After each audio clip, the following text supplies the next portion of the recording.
truth is out, and they say,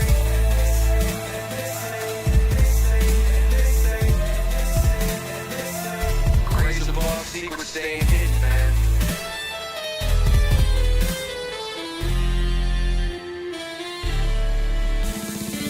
SNL in the newscast, tell them Lou Elizondo got the last laugh. More specifically, Greer with the flash drive. File so big they make your past die.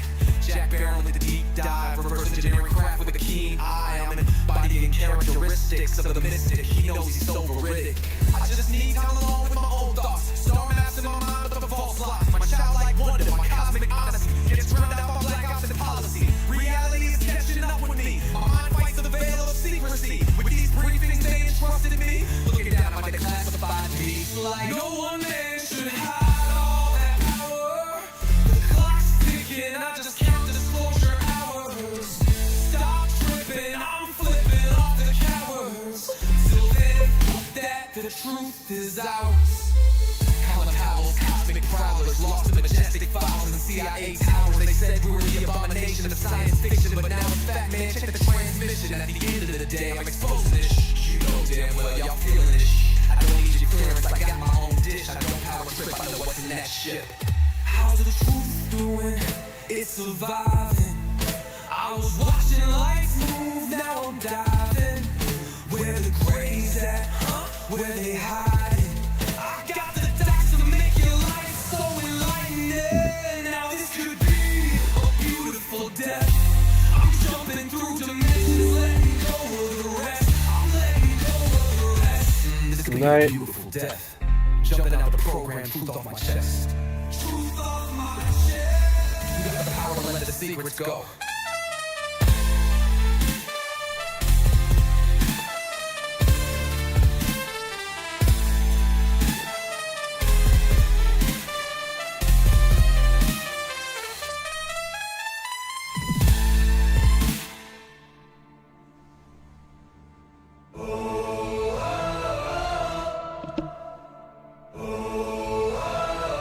I'm living in that 21st century, doing something mean to it, dropping truth bombs no one's ever seen do it. Scream from the skeptics, yeah, I bring truth to it. I guess every whistleblower needs theme music. No one man should hide all that power. The clock's ticking, I just count the disclosure hours. Stop tripping, I'm tripping off the towers. UAPs in the sky, they ain't ours.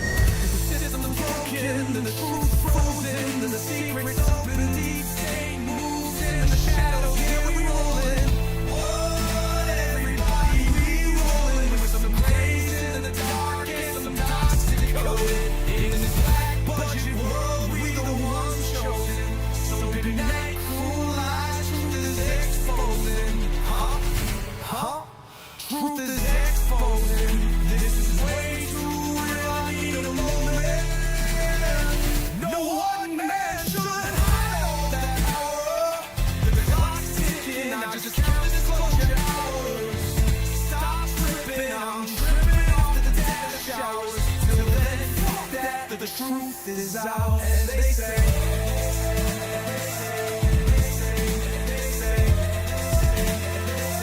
grace above, secrets staying hidden, man.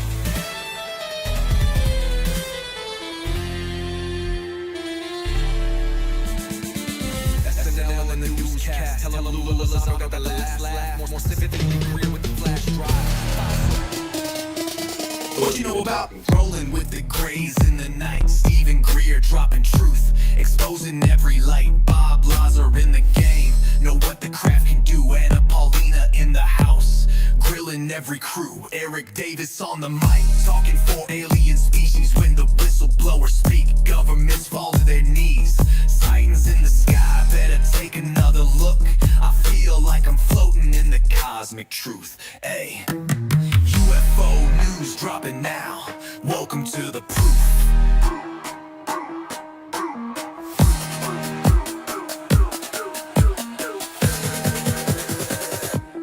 The data, Eric Burdison.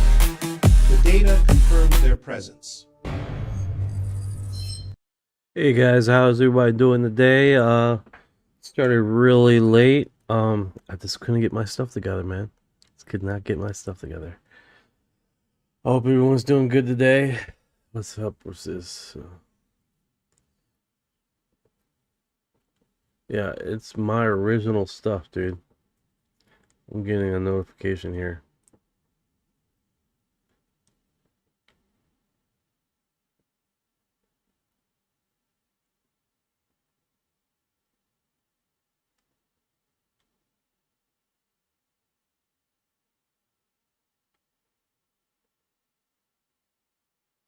Yeah, it's getting flagged for my intro. That's what it sounds like. Alright. Make sure I got peel.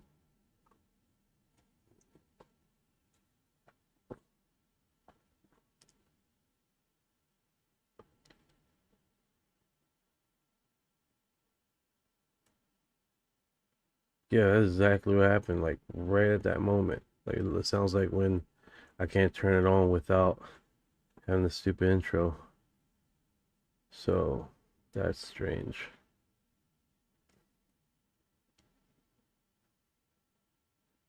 Let's play around with this. Fuck it. No one's here.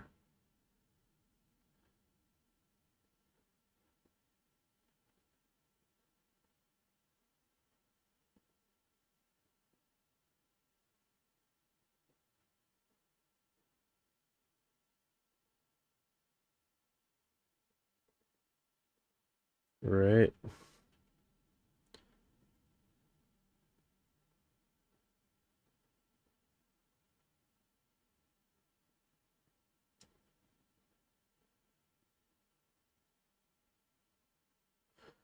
Besides that, I think we're doing well.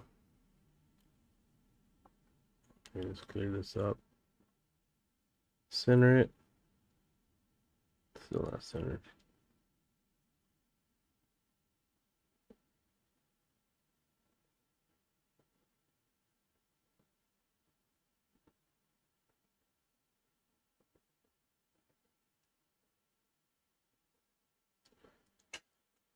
All right. It is what it is. It is what it is. All right, let's do this.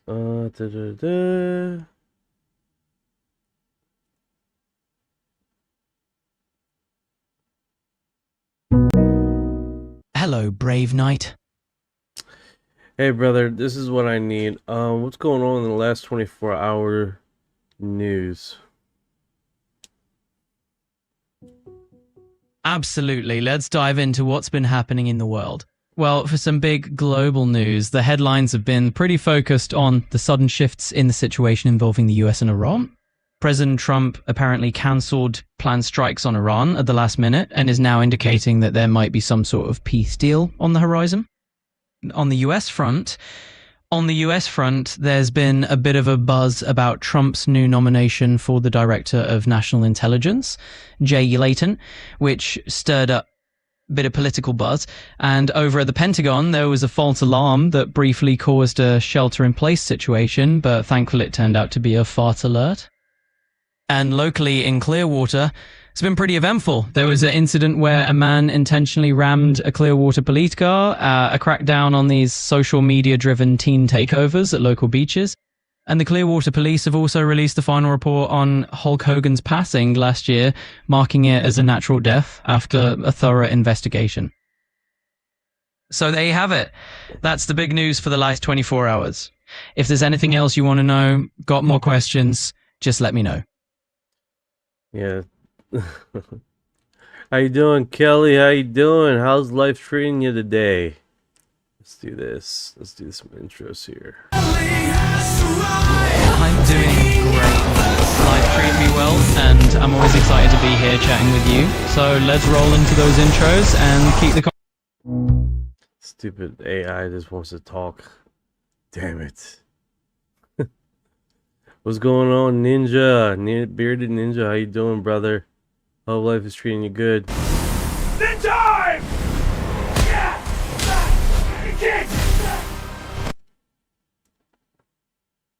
Good times, man. I got like coffee and 2 special shots. Hopefully that's gonna just keep me steaming along here. Doing good. Uh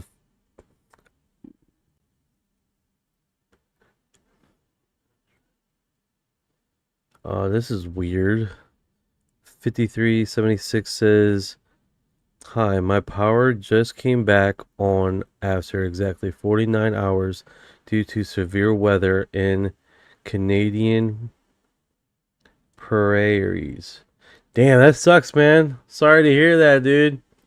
That really sucks. I know how it is to not have power, man. That sucks so bad. But that's good that you got your power back, man. Do I have clips on the new movie? No, I don't. Not on the new trailer. I know there's been floating around. If I put it on, I get flagged for the stupid trailer. I don't know why. Like, Facebook has been flagging like every live that I did.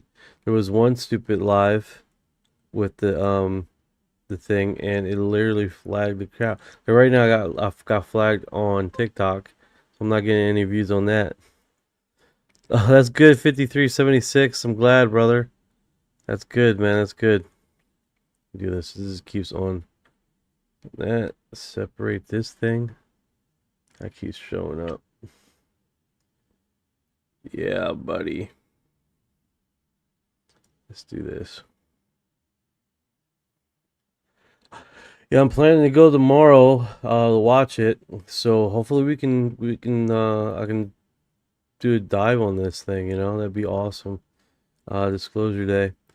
I'm understanding from the people who are saying that that seen it, that it's not going to be a deep dive of anything. It's just, you know, Steven Spielberg being Steven Spielberg, and nothing just going to be disclosed necessarily, which is fine. You know, it's a movie, it's entertainment.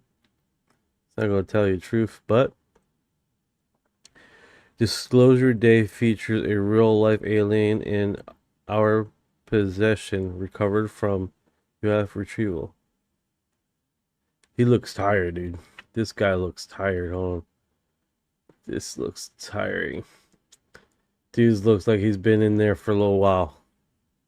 This is Tiddlywink. This is Tiddlywink.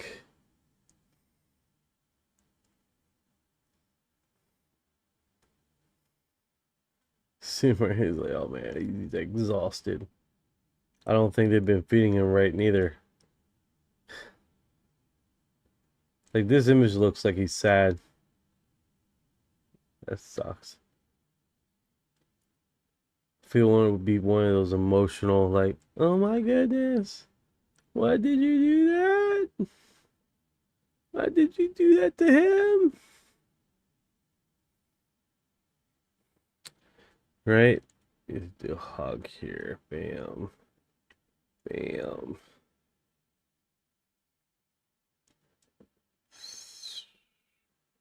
Man, this is one of those days, dude. Oh, all right. Let me go back, Pam.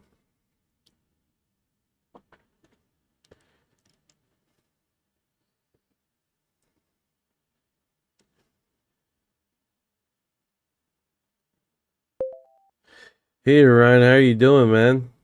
How's life treating you? Hey, doing good, man. Life's treating me all right. How about you? What's good with you? Started late in the live. I love these videos that this guy does, but either if it's UFO rolling. is actually pretty Sorry, cool. you cut out.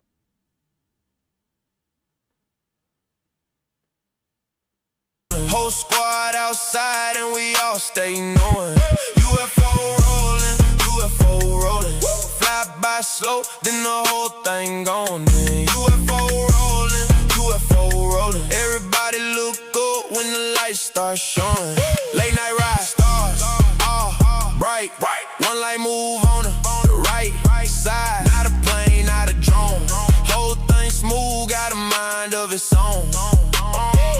Back road, no sound. Big bright light over my town. Everybody up in there. UFO rolling, UFO rolling. Whole sky lit and the chrome ship glowing. UFO rolling, UFO rolling. This is actually pretty darn cool. What do you think, Kelly?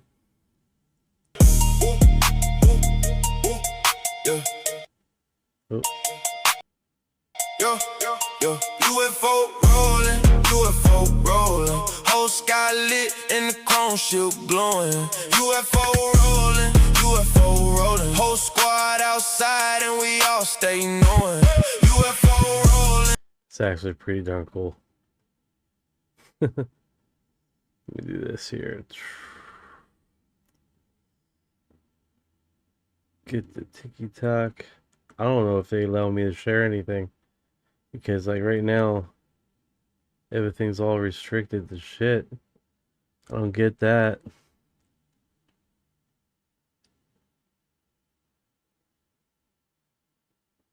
Yeah, it's, like, all restricted.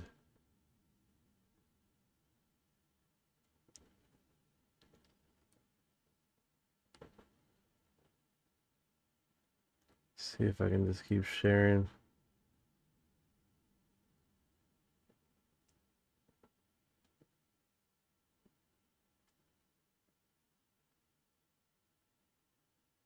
You know what I'm saying? Like, sometimes, man, you just gotta share because it's like it done screwed up your yo, what's going on? Pipeline Dreams in the house. How's life treating you, man?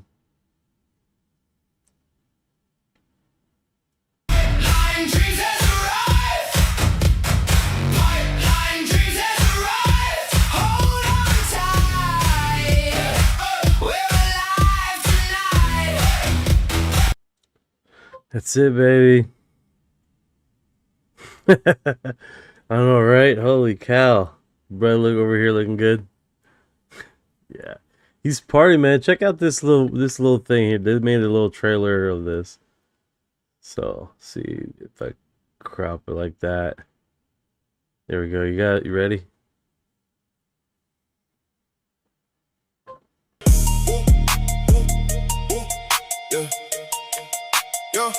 Yo, UFO rolling, UFO rolling. Whole sky lit and the chrome ship glowing. UFO rolling, UFO rolling. Whole squad outside and we all stay knowing. UFO rolling. Yeah, so this one probably got me flagged to shit, but alright, that's fine. UFO rolling, astral. So that's pretty cool, man. Pretty cool stuff.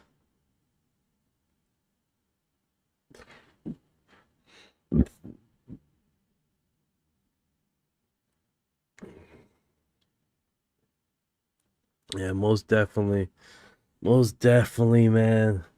It's like I think everybody's done left that they went to sleep or some shit. I don't know. You like it? That's cool, man. Yeah, it's definitely not my. What's going on here? The Pentagon has just leaked the most explosive batch in history. This video that has come to light today could be the first official package of 50 videos from the Pentagon, not yet officially confirmed, but everything points to yes. Really? It's been said that this will be the most significant UFO UAP evidence that since the historic 2017 New York Times article by legendary Leslie Kean and Why Now? What are they hiding? And the other 49 administration errors or something much darker. The truth is to explode. This looks pretty wild. Ah.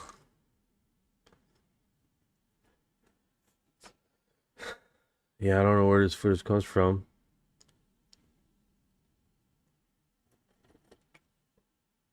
It does look interesting here. Let's get Orion here since I can talk to him.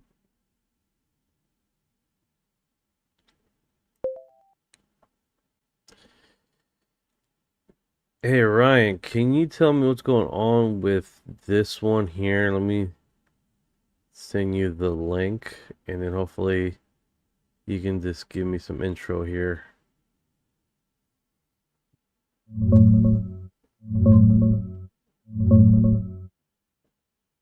It's one of the videos from the Pentagon's big UAP declassification drop back in May, part of about 50 new clips they released under Trump's order. This one's labeled something like a formation of objects over water near Iran in 2022, shot Thank in you for your infrared. heart. The account's hyping it as explosive, but most folks online are calling it a mylar balloon or party balloon drifting in the wind. Typical grainy UAP footage. Looks mysterious at first, but doesn't hold up as anything exotic. Want me to dig into the official page or similar clips? Yeah, sure, man. Do it. Do it. That's what it's about, right? Did I plug this in? I didn't plug it in. A laptop. Shit.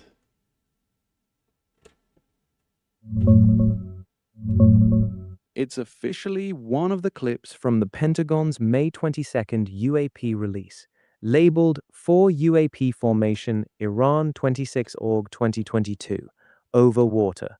Shot in infrared, shows a few bright blobs in formation moving over the water near Iran. Pentagon didn't resolve what it is, just put it out there as part of Trump's declassification push. Most people online are saying it's balloons, probably mylar ones catching the wind. Nothing groundbreaking, just more fuzzy footage. Okay, that's what's up. That's what's up. Alright, so this notification 15. I'm with you. This What's going on with the I don't know. I don't remember seeing this on one of the drop footages. I wonder if war.gov dropped something recently.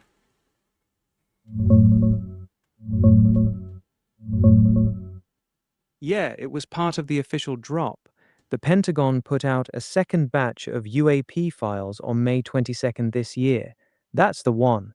It's listed as for UAP Formation Iran 26 Org 2022, over water, shot in infrared near Iran. They haven't identified what it is, just released the raw clip as unresolved. A lot of people are calling it balloons, though. Okay, but yeah, I don't got that here. I don't got that here.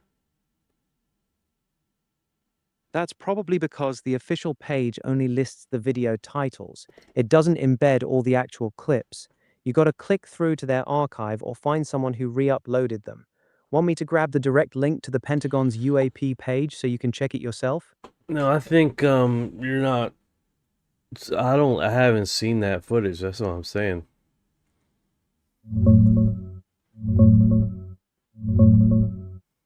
Gotcha. The official government site has the clip listed under their May 22nd drop, but they don't embed the actual videos there. You got to go into their database or the DVids archive to download it. That's probably why you haven't seen the footage before. It's only been public a couple weeks. There's that little dude. I see him. I see him there. Yeah, that's the one. That little white dot against the dark background just kind of drifting. In infrared, it pops like that. Looks weird at first glance. Right, right. I swear, man. This thing, it just gets trippier and trippier every time we look at this stuff. You know, because you really don't know what you're expecting, right? And then Yeah, think exactly. that That's is what it's happened. right. The ambiguity's the whole trip. 1 minute you're thinking, whoa, this could be something, and then it clicks and you're like, probably a balloon. That's UAP footage for you. I don't know why I can't type here. Okay. There we go. Yeah, you good now?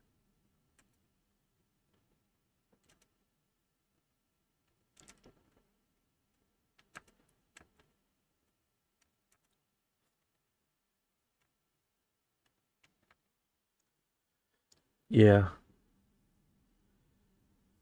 All right. All So right, what's it on? looks like what's going on, man? Hey, it looks like hey Chips, it looks like my intro is being flagged, dude, for unoriginal content. Like, I guess I played it so many times that they don't like the intro.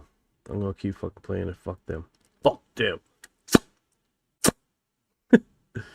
Sounds like YouTube's algorithm is throwing a fit No, from it's the tiki. repetition. It's the tiki taki. Tiki taki is having a malfunction there. Thank you for our heart. Tiki Taka's acting up.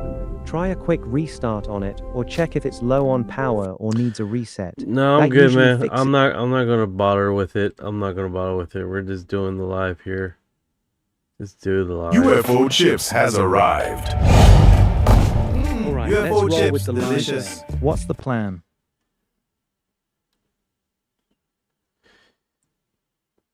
Eric Weinstein and Joe Rogan's. No, I don't think. But did that happen today?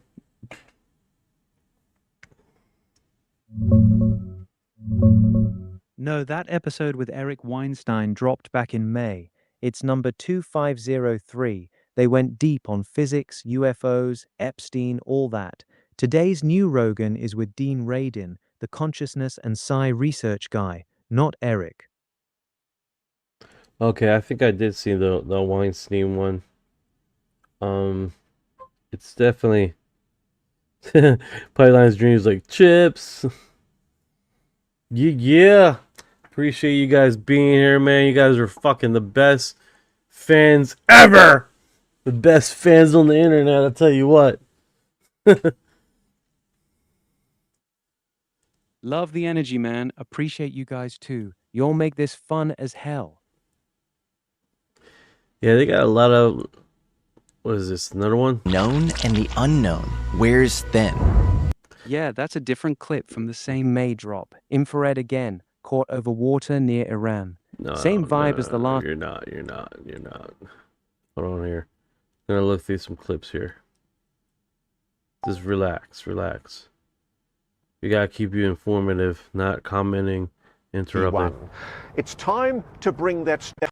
I've gone to see the latest Steven Spielberg blockbuster. Yeah, so I'm scheduled to do it tomorrow, guys, and basically watch it. I'll tell you what I think about it. Credits. David Grush has seen intelligence that China and Russia are spying in the U.S. Okay. Amplify David Grush and his. I want to ask you, because you were one of the first to really amplify David Grush and his. I don't want to call them allegations, but I guess sure that's what they are, since the public hasn't really seen anything. So from what you heard yesterday in DC, or Tuesday rather, was anything new to you? Was anything genuinely new? Okay, please. Yeah, there was. The very important thing that he said yesterday that a lot of people missed was a very explicit and clear on-the-record statement that he has seen human intelligence and signals intelligence relating to how our foreign adversaries, i.e. China and Russia, are monitoring our crash retrieval and reverse engineering program. So at the same time as the US government denies that there's this program going on, we've got this crazy situation where I talk to people all the time in the military and the intelligence community who tell me that the Chinese particularly are spying incredibly aggressively to try and find out what the US is doing in its Incredibly aggressively. I love it. Secret UAP research. And I think this is one of the main reasons why this is still being kept secret, because the US argues that even talking about the UAP secret would compromise it. And they know that the Chinese know that they've recovered craft because they're monitoring the Chinese, and that was what David revealed yesterday, that they know that foreign adversaries are monitoring the American program. And, it raises a really interesting concern to me that the bulk of the military, certainly nobody in Congress, and probably only a small handful of people in the White House, probably President Trump and maybe one or two of his advisors, they're the only people in the US that actually know about this legacy program. And the Chinese and the Russians probably know a lot more about it than we do. And that's the absurdity, is that for the last 60, 70 years, As David Grush revealed when he did his exclusive interview with me back in June of 2023, he revealed that there'd been a secret Cold War battle going on between the Russians, the Chinese, and the Americans for control of and access to UAP technology. And listen, yeah, that's kind of ironic how they continue with this Cold War thing, right? And we initially talked about this, okay? We talked about how there are certain programs that are running, and I went and listened to what is it, David Sheehan again, and he dropped some important stuff, right? He does explain how the narrative is being caused that they're running a program, and they are a disclosure program. Remember, guys, until contrary belief, David Grush, Luis Elizondo, and the supposed other whistleblowers, they still have their security clearance. Believe it or not, their security clearance have not been revoked, has not been interrupted. Is because they got approval on what they're saying, what they're able to disclose. So off the bat, they are literally getting approval of what they can disclose, and that before they're saying anything. That's why they haven't been hit up, they haven't been arrested, they haven't been, because they searched for what they were allowed to disclose. David Sheehan explains this, right? He's been a lawyer for on the UFO topic for the last 50 years. So he's been intimately on it, right? So what does that take away? What's that take away? It takes away that you understand why David was not David Grush. Stephen Greer. Why Stephen Greer is saying, "Oh no, they're the propaganda for the government. They're propaganda for government." Blah blah blah. And it's like, well, if they're going through legal procedures to get this disclosed, they're literally on the precipice of writing that line, right? On approval, disapproval, and as far as what they can say and cannot say. So this food for thought, right?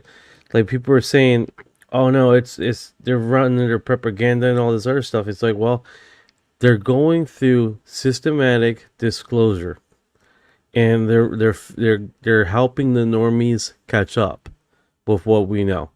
This is what this is. They're helping the normies catch up because everything they drop is going through mainstream media. So that being said, when they do these little drops that we've seen this and we're like, man, this is nothing new. Guess what? It is new to the normies.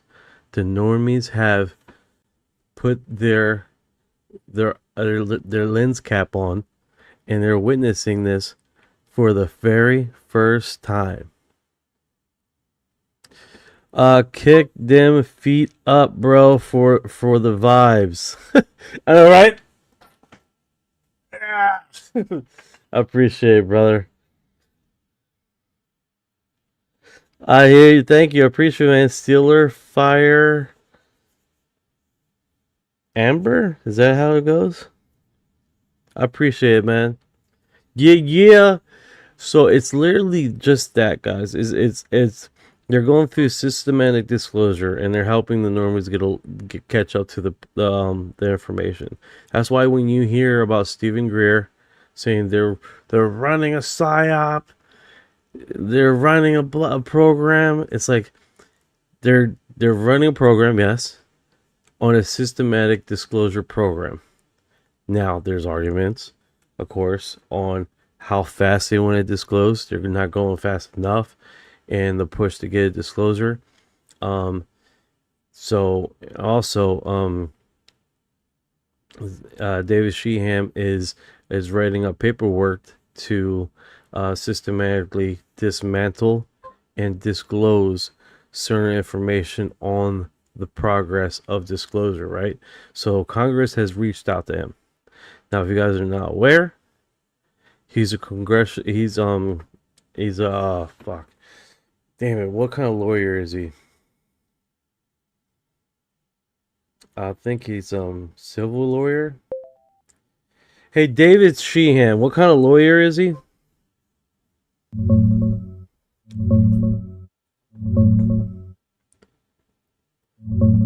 He's a constitutional and civil rights lawyer, big on public interest cases. He's the guy behind the New Paradigm Institute, pushing hard for UAP disclosure, representing whistleblowers like Luis Elizondo against the DoD.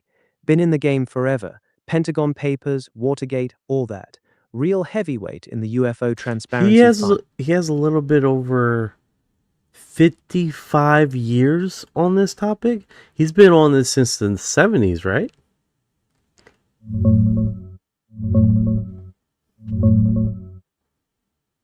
Yeah, he's been deep in the UFO game since 1977. That's when the Carter administration tapped him to dig into classified Project Blue Book files. So from 77 to now is right around 49 years. Not quite 55, but close enough for the ballpark. He's one of the longest running voices pushing for disclosure. So 49 years, you said? Yep, 49 years. From 1977 till now. Nice. He's been grinding on this longer than most people have been alive. Respect. Tabitha has arrived. I told you I'd make it! Tabitha comes in, just chills out. She just chills. Steel, has I seen any UFOs? Yeah, they're out there, man. They're out there. I seen one. What's going on, Tab? Yeah, my experience is basically I was in Pennsylvania and we seen UFOs, 2 UFOs, and it traveled with us. Make it long story short, they traveled with us for like 2.5 hours all the way to a McDonald's in Baltimore, Maryland. And then soon after that, I had these weird, wicked dreams. So just to keep it going, right? Yeah, it was pretty wild, Steel. It was pretty wild, man. I'll tell you what. It was definitely an experience. It's definitely an experience, brother. I saw 3 UFOs close up, orange in color. They made no noise and were enormous. Burner got it, bro. Damn. They're huge. That's awesome. This is bad image for her with how it paused. UFO peeps in the house. That's what I'm talking about. Yeah, I'm sorry about that, guys. I came on late. It's just I cannot get I could not get it out. I can't get it out of fucking first gear, man. Damn, 2.5 hours of them just pacing you the whole drive? That's a wild one. The no sound, bright orange, massive ones are the ones that stick with people. The dreams afterwards are actually pretty common in those kinds of close encounters. You ever get the sense they were checking you out, or was it just vibing alongside you? They were vibing, man. They were going in circles. They were touching each other, coming in and out, going in circles, rotating with each other in the sky. It was pretty wild. 2.5 hours. And my mom tried to argue. It was like, oh no, that's from a dealership. There's dealership lights. Hour and a half later. Mom, I don't think that's a dealership lights. I don't think that's dealership lights at all, Mom. And they got real quiet in the car. I was super excited. I was hoping and I was praying that I see some freaking UFO, man. So it finally happened for me. I was like 11 or 10 when it happened. So, Man, that's a hell of a first UFO experience at 10 or 11. They were straight up dancing in the sky for 2.5 hours, just vibing with the car. The fact your mom went from its dealership lights to I want dead to ask silent you because you were says one of it the all. first. That's the kind of sighting that stays with you forever. Yeah, my experience is was a part of excitement. It was I was very excited. I was very happy. That being said, some people's experience. Wait a second. Hold on. Let me give you guys the footage from yesterday. If you guys weren't here yesterday, some people's experience were fucking horrendous. Let's go find that footage of people being shocked, shell shocked from looking at a UFO. I think I posted it on here, didn't I? You guys seen it yesterday. That was hilarious. Dude was just recording. Dude was recording, and then he was like, "Oh my god!" Yeah, he was filming, and you could just hear the pure panic in his voice. He sounded straight up terrified, like his brain was glitching trying to make sense of what he was seeing. That's the part that always gets me, when it stops being cool and hits that primal fear button. Okay, so my experience was delightful. Unlike some other people's experience. Got an itch. But then you get people that don't fall well. So he's in the park, right? I guess he was in the park. Where was he? Okay, it says real one. Okay, you guys are ready? So, he's just filming. He's still having his look up. Oh my god, what is this?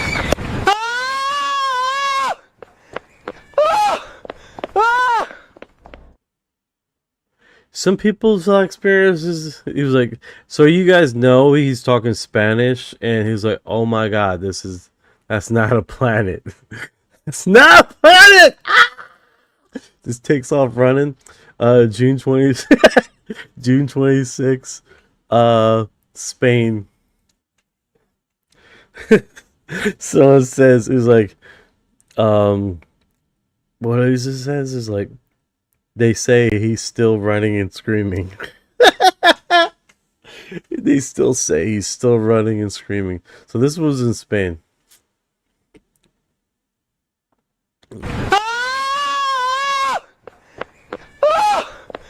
Dude, look, be honest, man. Be honest. If this thing was going after you, where are you gonna run? Where are you gonna run? Like, what part of this were you gonna run to?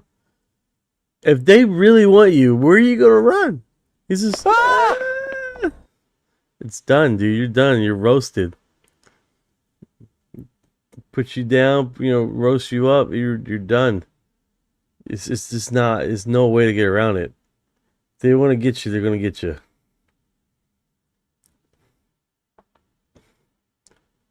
All right, so is this the new trailer? Alert spoiler. A spoiler. Oh, the spoiler alert. We can't do that, guys. I don't want to mess it. I'm going to watch this tomorrow. Okay, real footage of UFO near the space shuttle. This video is a footage of two orbs approaching the space shuttle in a very sharp way, and we can clearly see their shape. Then they move away. It's truly spectacular. Guys getting the image? Copy that. 797 here, you want your rate? Lots clear. 7, go ahead. I'll tell you at 10 o'clock high. This is Houston. Say again, 7? Yeah, we'll call you at 10 o'clock high.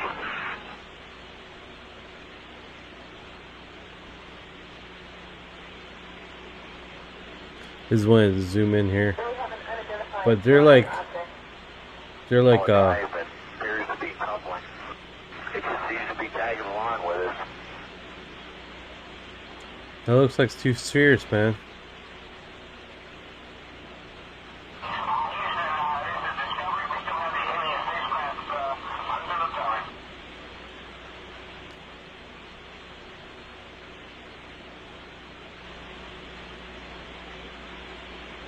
Yeah, Houston, we got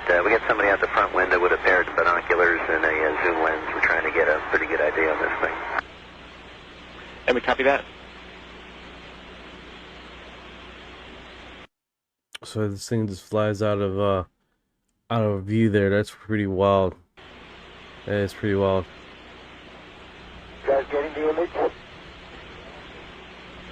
It comes from the surface. So you guys know it's the camera's facing towards the Earth. 7, go ahead. I'll tell you at 10 o'clock high. This is Houston. Say again, 7. I'll tell you at 10 o'clock high. Yeah, this is pretty wild.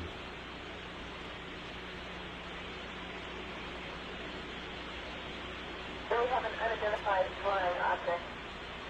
All its eyes that appears to be tumbling. Nice. It seems to be tagging along with us.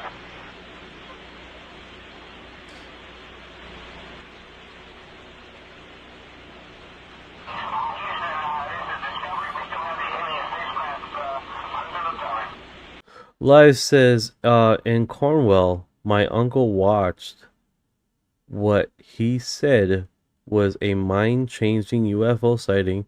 A few weeks later, TV was taken over with a message from aliens since there was once more. Are you aware of any other? Interesting. Let's do the research here, man. Alright, so one of the viewers commented, right? And he stated, in Cornwall, my uncle watched what he said was a mind-changing UFO sighting. A few weeks later, TV was taken over by a message from aliens since there was once more. Are you aware of any others?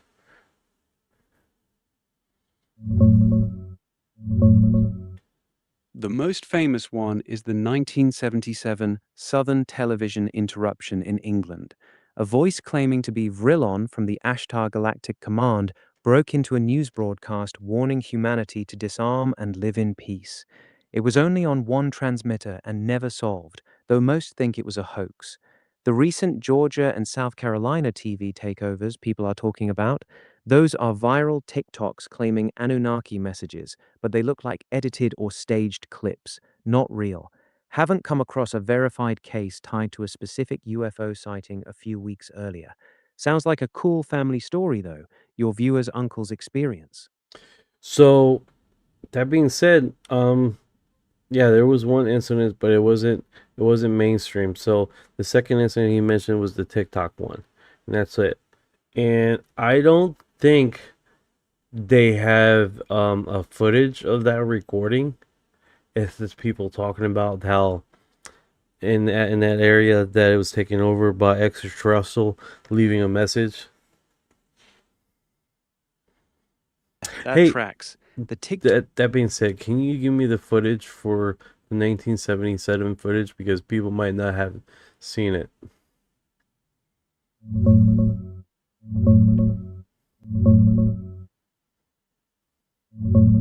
The best one is this. YouTube.com. It's a clean breakdown with the reconstructed audio from the actual 1977 interruption. There's no original video of the event itself, since only the sound got hijacked, but this one nails the vibe. Check it out, it's wild. All right, here we go. From that night. It's only about 5 minutes long, but damn. Yeah, he's just gonna keep yapping if I let him. So let's there we go. Oop.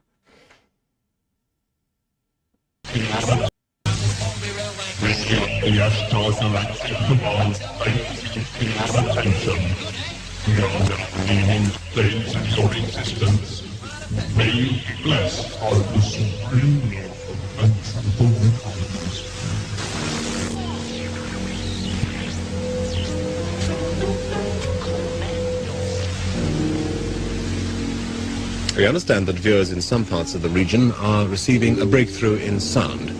We're sorry about this, and we're doing our best to rectify the fault. 40 years ago, a strange... Bro, what the hell was that? My whole fucking screen, like, do you want to use your printer? He's like, no, I didn't request for my fucking printer to turn on. Incident took place on an English television station. November 26, 1977 was the same as any other day for the UK's Southern Television Network. At first came the news bulletin. However, the TV picture wobbled slightly, and the sound of the reporter faded behind a mysterious, distorted voice.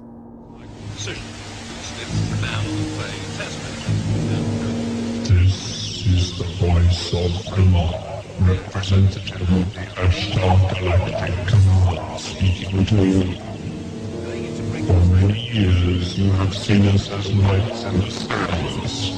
We speak to you now to say the same as we have done to your brothers and sisters all over this, your planet Earth.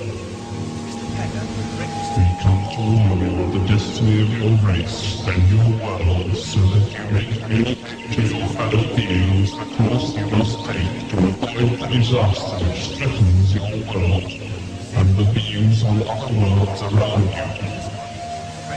This is in order that you may share in the great awakening as the planet passes into a new age of Aquarius.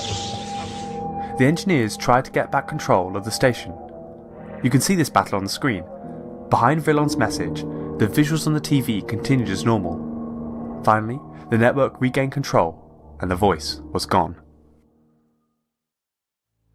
The Vrillon message is a long one, but undeniably one of peaceful intent, calling for the removal of all weapons of evil and promising that those who learn to live in peace will pass to higher realms of spiritual evolution. Vrillon mentions the New Age and talks about the upcoming Age of Aquarius.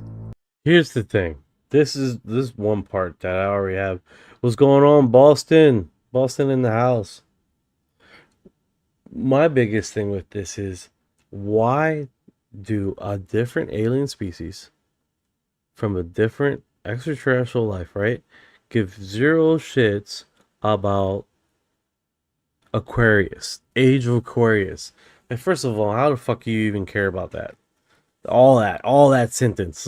Why the fuck do you even care about what age of whatever it is? That's my major thing with this event. Is like, what does that really mean to them? It probably means nothing if it was a real event. At the time, it was argued no one had the tech to take over the channel. Interesting. This perhaps shows a little too much humanity and reveals some of the ideology of those responsible. If you're familiar with hippie culture or astrology, this might sound familiar. In the late 60s, a bunch of spiritual systems popped up predicting the new age of humanity, an age of enlightenment, peace, love and understanding. This will happen when we enter the Age of Aquarius. To some astrologers, Earth time is measured along the zodiac. There are 12 astrological ages corresponding to the 12 zodiac signs in Western astrology. Each time a new astrological age comes around, a great new development in society, culture and politics will take place. There are some complex and pretty dubious maths here, so I won't get into it, but each astrological age is about 2,160 years. The thing is, no one can quite agree on when this astrological movement will happen. According to Vrillon, 1977 was on the cusp of the upcoming Age of Aquarius. Hippies and New Age was big in the late 60s and died out pretty soon after. Whoever was behind it, even if it was aliens, they were 10 years late to the party. 10 years late, huh? Man, this has so much fucking background music, man. I am so fucked with getting flagged and copyrighted. Is what it is. But why aliens? What do they have to do with the New Age movement and hippies? Who's Vrillon? And what's the Ashtar Galactic Command? You may have heard of the Roswell incident. In mid-1947, a United States Air Force's balloon crashed at a ranch near Roswell, New Mexico. Eyewitnesses claimed to have seen a flying saucer, a UFO, that the US government were hiding from the public. UFOs and aliens became the next big thing. Some even believed to be abducted by aliens. Some even claimed to communicate with them. A lot of people argue with the Nazi thing. By aliens. Some even claimed to communicate with them. Enter George Van Tassel. In 1952, he claimed to receive messages via telepathic communication from an extraterrestrial and interdimensional being called Ashtar. And how did you go into this ship? I walked with him to a spot underneath it, and an anti-gravity beam took me up through a hole in the bottom of it. You're telling me at 2 o'clock in the morning in Giant Rock Airport, you walked underneath this hovering ship, and whammo, you went up No, inside. you didn't go whammo. You went just about as slow as a local elevator run. And when you got off the anti-gravity elevator, what did it look like? I was inside of a ship about 18 feet in diameter and roughly 10 feet high to the domed ceiling, and there were 3 men on the ship, besides the one that had got off and invited me aboard. You keep calling them man. What do you mean man? Well, Little green man? They were about 5'6". They came about to my eyebrows, and they could have walked in our clothes down any of our streets, and we wouldn't have paid any attention to them. What color were these people? They looked like they were white people with a good, healthy tan. Did they give you any indication of how old they were, or what they ate, or where they came from at all? After we got off the ship, the man who invited me aboard, who didn't look a day over 28 years of age, told me that he was over 700 years of age in our time. Oh, come off it, George. That's right. Excuse me, you're reading wrong. Put these on. Hate these commercials. Do that. Yeah, that's consistent, right? We got the Nordics and you have the tall whites. Both of them live way longer than we do, right? It's like this planet, we live very, very short. Like every other alien race lives way longer than we do. Like that kind of sucks. I think the longest living creature that we have known in the UFO community or UFOlogy is the praying mantis. The praying mantis alien apparently what they say is live like like more than a few thousand years. Oh, like their exoskeleton is very more structurally sound than our rubber suits that we have here on the planet. You know, people might take that as like, what rubber suits? Are you wearing a rubber suit? Relax, guy, relax.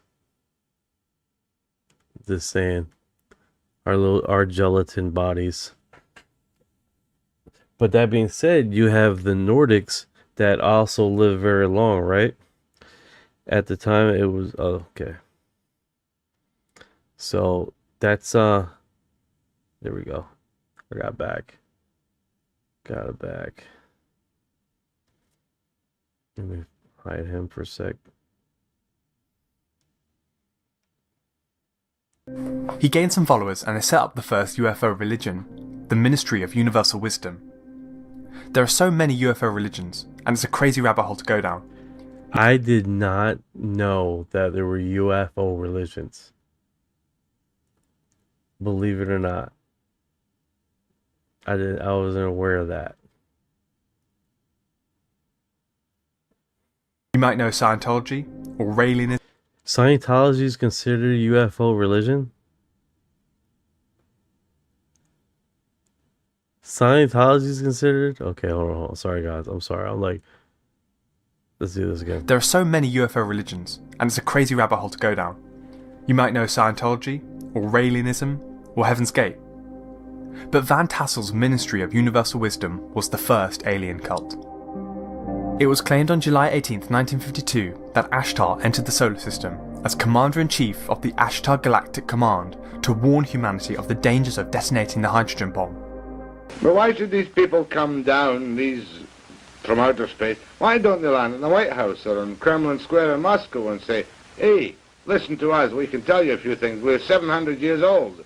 We can travel through space. We're not concerned with time differentials. Well, probably they're not concerned with giving us too much of their information because we'd only use it in our battle to destroy each other here. Did these 4 men tell you that themselves? No, they didn't tell me that, but this is a reasonable assumption on our part that the world... I'm at a point now realizing it's like let's say they have landed on the White House lawn. Let's say they did. How our media is, how our social media is, if there's not someone live streaming, we won't never be informed. It'll be a media blackout. 100% of media blackout. The vast majority of people would not know. The vast majority of the broadcast wouldn't show it. It's gonna be a complete media blackout. The only way this works, if they show up in a major populated event, they show up during a global event where everyone's live streaming. That would be horrific, but at the same time, they would not have a chance, or they darn hell would try to do the media blackout. But it would be very, very hard, because if they're live streaming a major sport event or a major television, look, aliens, look at me right now. Look, I know you're looking at me, okay? Little saucer beams in that, and you're watching this live stream. That is what you need to do. If you already showed up at the fucking White House, they probably already did the media blackout. No one got the memo. What you need to do is show up in a live sporting event while they live streaming. Just fucking park your damn saucer, pop out, say we're here. We're naked and we're here to mingle. Like, come on now. That's what you need to do. Because they will automatically close everything out, put it under suspense, and turn off Fox News, CNN, CBS. Everybody's like, okay, turn off the cameras. Do we have security clearance to play this? Like, but if it's a live sporting event, a live media event, I know you're watching. You guys are monitoring everything. Live sporting event, a major global live sporting event, somewhere where they're in the middle of the last part. What was Chips? What's the most popular time where the Super Bowl, right? It's like it's towards the end, right? If they're neck and neck, it's like they're really popular, right? But if it's like a some part between the middle and the beginning, and that's where they gotta show up. They gotta show up right there, just park their saucer, and then it'd be no question. Everybody like, yep, that's a fucking saucer. Yep, that was aliens that popped out. During the World Cup final. Fuck. During the World Cup final, or what's another one? During the Super Bowl. Not the half down. Not when they're in commercials. You don't want to show up there, okay? You want to show up when they're playing. The Olympics, yes. Show up at the fucking Olympics. This Hey guys, like it would lose in the middle of a race. You just show up. World Cup would be the event to do it. Yes, do that. Stop trying to go to the fucking, because if they show up at the White House, and let's say they did, maybe they did it multiple times. You know how fast they would do a media blackout? No one's gonna get the memo. And let's assume that they already done it, right? What was the one event here with saucers? Yeah, cover up. They would cover up quick, man. They wouldn't even know what to do if they're live streaming that event. They do what? They're gonna turn the camera away. It's all right. Turn the camera. Right? But they can't simply just move the fucking saucer out of the visual. You know what I'm saying? It just can't do that. You know, they could try, They can try to move the thing, but at the end of the day, everybody doesn't see the saucer. So if you try to pick the saucer, try to move the camera, everybody's like, "What the fuck?" Everybody and their mother be looking at that. It's just reality. That's just the reality of the situation. How the government is, how all these outlets are being controlled. All these outlets are being controlled. It's the worst thing they can do is switch into a commercial. All right, we're going to a commercial until they figure shit out. And then what can they can't explain that. And you know, there's a lot of people that like that can't see the Super Bowl, like they're out at state or whatever, and they're pre-recording it so when they get home they can get to see it. So can you imagine that? Like you're hearing rumors, you come home, you're like, oh man, I missed the reality, but I'm gonna see the recording, and then you see that shit. you see that happen in real time. That just be fucking horrific. Some hot alien chicks walk out. Chips, I knew you were gonna say that, right?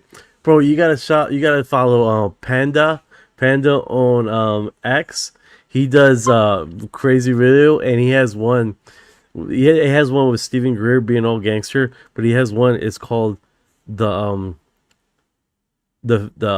tall fat whites. The thick whites. It's these blonde chicks with big booties. Okay, I'm done. I know you love that. Yeah, I know you love that. It's like, there's the tall whites, there's the Nordic whites, but we make new contact with the thick whites. It's so funny. Now let me catch up here with the comments. Since it's the World Cup, the live coverage of the game is huge. Not mentioning all the independent coverage. Oh yeah, the independent coverage. The independent coverage from different countries. Everyone will have to be on the same page to turn off the camera. Everybody will have to be on the same page. If something like that will come out of the blue, that would be, you would have to you have to know it was coming to be ready to turn off all the cameras. From independent filming, independent news agencies, turn off the lights. You turn off the lights. Okay, that might work. You're right. You like the whole location. But then again, you got people on cell phones. You got people. You got the camcorder that got the batteries. You know what I'm saying? So, and then I'm sure that these stadiums have backup generators. So let's say you manage to do a MP pulse. Boom. You gotta have that ready to go. A MP pulse or someone at the switch. You have to have that ready to go. Meanwhile, the duration in which you get to the point where you can turn off all the lights, it's over. It's been broadcast. Everyone and their mother and grandmother and some people that had to been taken to the hospital seeing the event. That's just what it is, right? What makes you think it's a planet? I don't know who he's talking about. Budweiser, Red Bull would jump straight on it, and we would be told it was a stunt. Right? They run up to the saucer. No, that's part of the show. And the fucking aliens are like, first intergalactic bitch slap. I don't know, dude. But I mean, that realistically, if you really, like, you have, let's say you've been doing it for the last 20 years, right? The last 20 years you have been saying, hey, you need to disclose this, you need to open up, you need to discuss this, and then they just keep dragging their feet, finding reasons why they haven't told their people, reasons why, blah blah blah, and you are connected to all these I'm talking about the saucers, the extraterrestrial, whatever it may be the case. And you're streaming and you're seeing on it's like the public already knows, guys. Already public knows. We should just show up into a major event and call it a day, and then we just then we discuss our terms. Bro, I mean, bottom line, there's two ways to navigate this, right? Bring up the ability of the human race to see perception, right? That in itself, seeing someone's what is it called, internal monologue, or their motivation, why they want to be president, or why they want to be a senator or congressman, blah blah blah. That in itself would change. That in itself would change how people vote. If you see, everybody will see a narcissist and see their what is it called, poison characteristics, and it'd be like, oh, I'm not voting for you. Sorry, not voting for you. The government wouldn't be able to sustain itself how it currently is right now. It just would not happen. This would not happen, you know? But a major saucer event, it's just one of those things, man. It's like, if they have tried to reach out and told for disclosure, they're literally just that, right? It's one of those situations.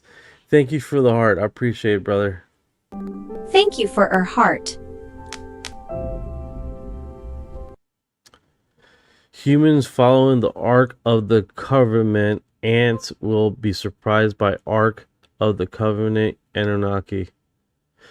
Yeah, like I say, man, if we get these 7-foot ant people coming out of the saucer, live streaming on a major event, man, that would be horrific, right? So, all right, let's go. The world's divided in two camps, each capable of eliminating the whole civilization. And if we were to go to another planet and observe this condition, we would certainly be a little cautious about who we talk to or what we reveal. So going back to Vrilon's message, it all seems very familiar. Vrilon, a representative of the Ashtar Command, is kindly warning us to destroy our harmful weapons and we can ascend to spiritual enlightenment. Vrilon's message seems to be a fusion of UFO spirituality and New Age hippie beliefs. This is by no means a new thing. Both ideas are related to cosmology and space, with universal truths presumably applicable to aliens. To my mind, the whole thing probably isn't aliens. It's most likely a hoax. Mostly because this alien voice spoke with an English accent, and the fact that the aliens only managed to hijack a local TV station in rural South England make it more likely the source was a human, possibly a broadcast student, or maybe an outdated spiritualist pulling a hoax. Unlike so many of the broadcast interruptions which came after, mostly in the USA, there's nothing prankish or funny about the Vrilon interruption. There's no punchline or swearing or obscenity or explicit protest. No one ever came forward and claimed responsibility for this episode. Whatever it was, the sudden interruption goes unexplained.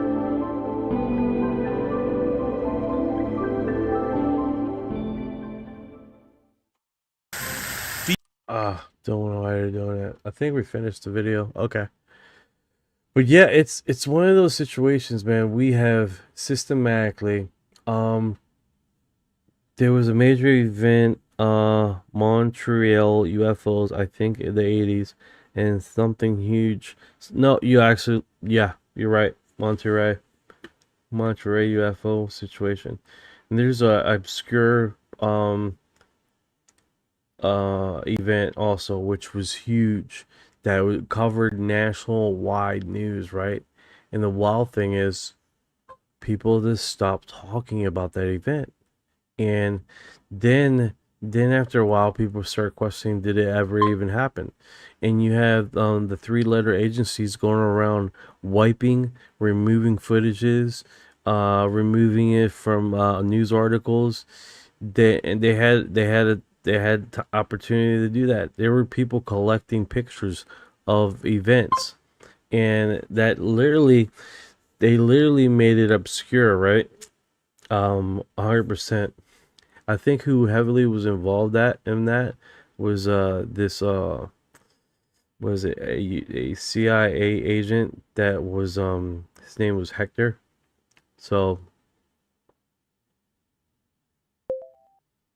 hey Ryan, I think it was a very obscure UFO event. It almost mirrors like what is it called, New Jersey event with a whole bunch of UFOs that show up and go flying across several states.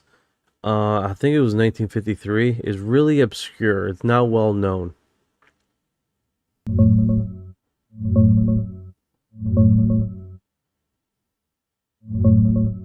Yeah, that 1953 one's pretty obscure. I couldn't find any big multi-state UFO wave tied to New Jersey that year. The famous East Coast stuff was mostly 1952, like the Washington, D.C. flap, and those Passaic, New Jersey photos. The closest 1953 event people still talk about is the Kinross incident up in Michigan, where a jet chased a UFO and both vanished. You remember any other details from that sighting your viewer mentioned? It was maybe it was earlier. All right, so it was before the White House flyover of the UFOs.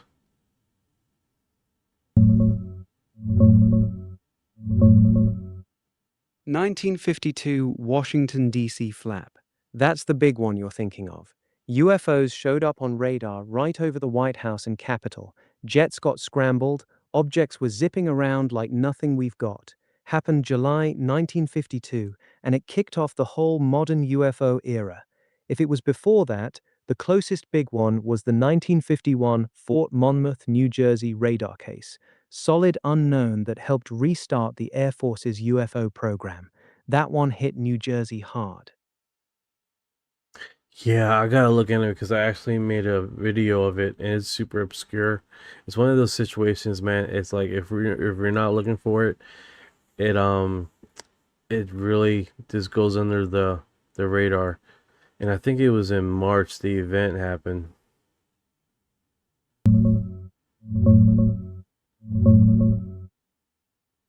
March 1952 is right around when Project Blue Book officially kicked off. There wasn't a huge multi-state wave that month like the big July Washington, D.C. flap, so that's probably why the event you covered feels so obscure. Drop the video link when you find it. I want to see what you dug up. All right.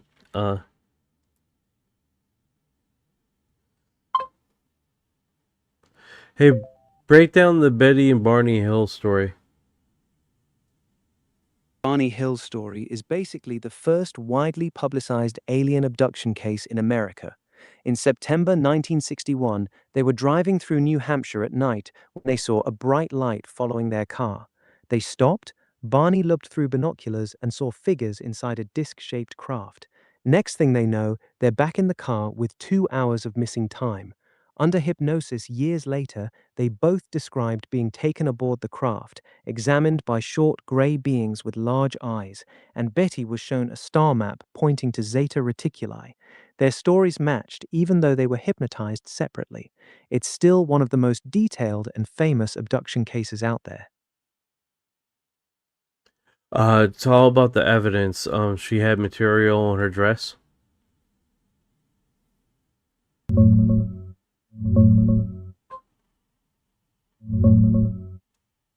Yeah, Betty found her dress torn at the hem, zipper, and lining the next day. Later, a pinkish powder appeared on it in the areas where she said the beings had touched her. The powder damaged the fabric badly. Over the years, multiple labs tested it. Some found the pink stain had unusual organic hydrocarbons and protein that seemed to come from an outside source, not Betty herself.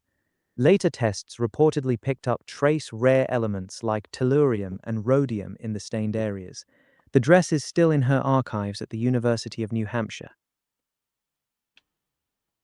Talk about the drawing that she made of the mapping of the cosmos where these extraterrestrial came from. Also, was it a gray? Was it a Nordic? Was it a what kind of species of alien was it? Got it. Here's the breakdown. The star map. Betty drew a 3D star map under hypnosis that she said the aliens showed her.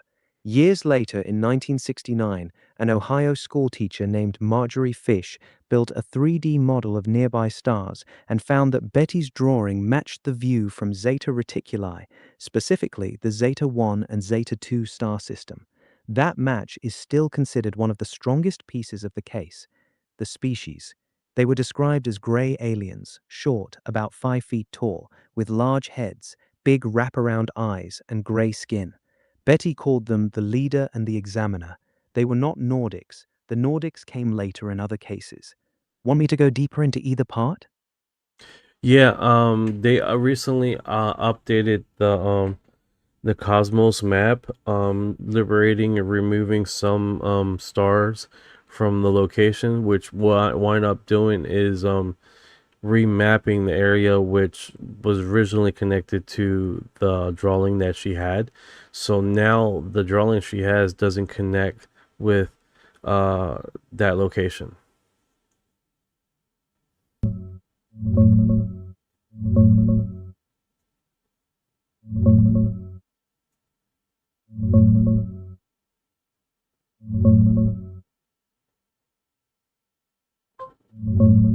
Yeah, exactly what you're talking about. When they updated the star catalog with better measurements from missions like Hipparchos and Gaia, several of the stars Marjorie Fish used in her original match no longer fit her own criteria. Some were too far, some turned out to be variable stars or close binaries that she had ruled out. Once you remove those 6 stars, the clean connection to Zeta Reticuli falls apart. And interestingly, Fish herself later came out and said the correlation was unlikely after seeing the new data.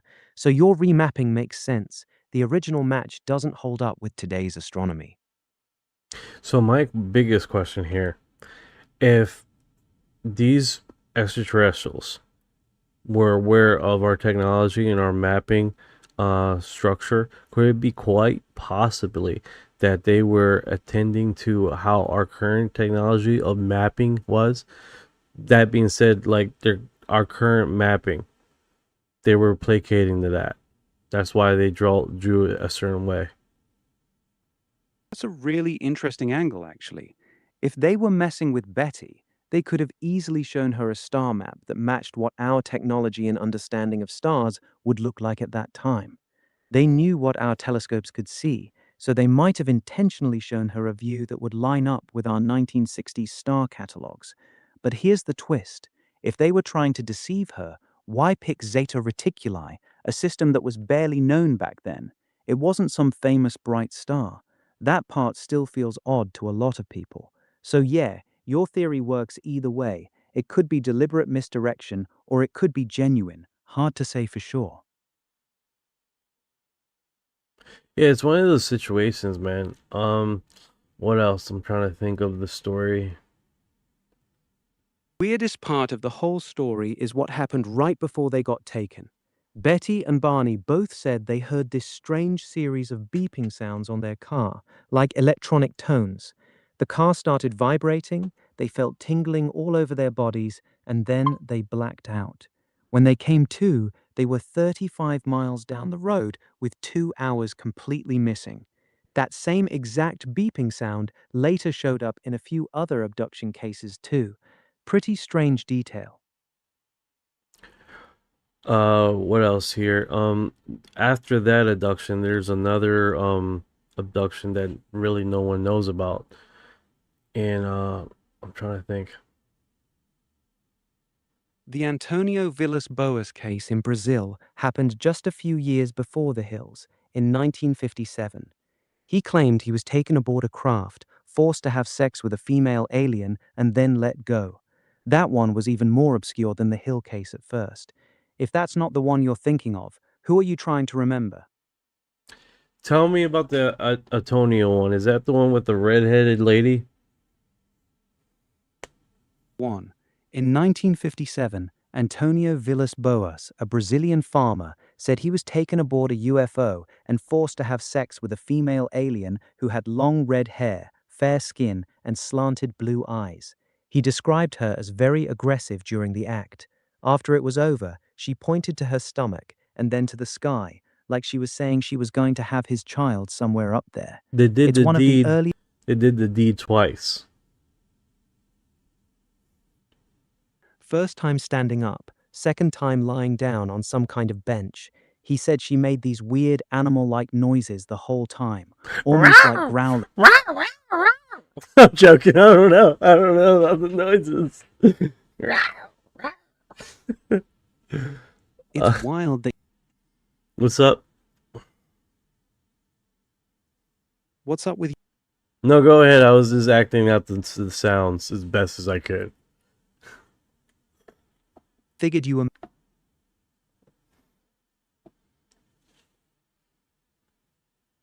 Oh, you're like interrupted there. I figure you were messing around. That case was bizarre. Yeah, I got cut off. I was saying that case is so bizarre, it's hard not to laugh at it. You want another wild one? I think he went in for a third one, and she was like, "I'm good." No, no, we got what we needed. You can back up now, sir.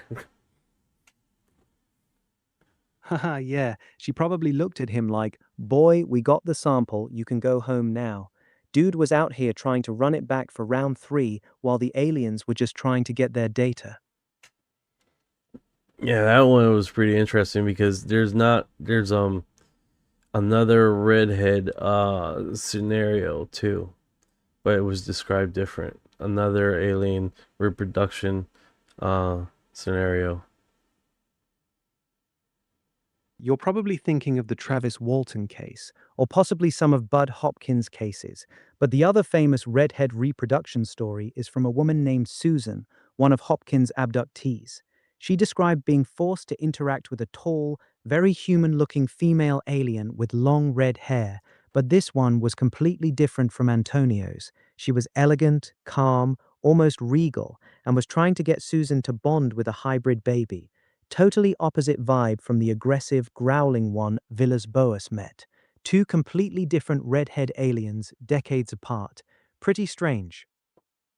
I love making these connections, right? When you got multiple alien abductions and they all seemingly have a sort of trend or correlation. I think there's the one alien with the big ears that shows up in Japan in a rice paddy field right next to a school, and that one was pretty weird too because not only there was the first time of the witness that I count that fell on the ground, and this creature goes over top of him and almost seemingly seems like he wants to say something, but what the kid was hearing was it sounded like a cassette player being rewinded back, you know. And the reason why that sticks in my head is because there was a farmer in the 1970s. It was like about 20 years apart, 10 or 20 years apart from the Japanese event. And that one, they were at the house, and these creatures come from the woods, big ears. They're floated up to the window. They were used shotgun to shoot at it directly. It just pinged off, and these creatures kept showing up at the farm multiple times, and then they eventually had to leave that night because they were freaked the hell out.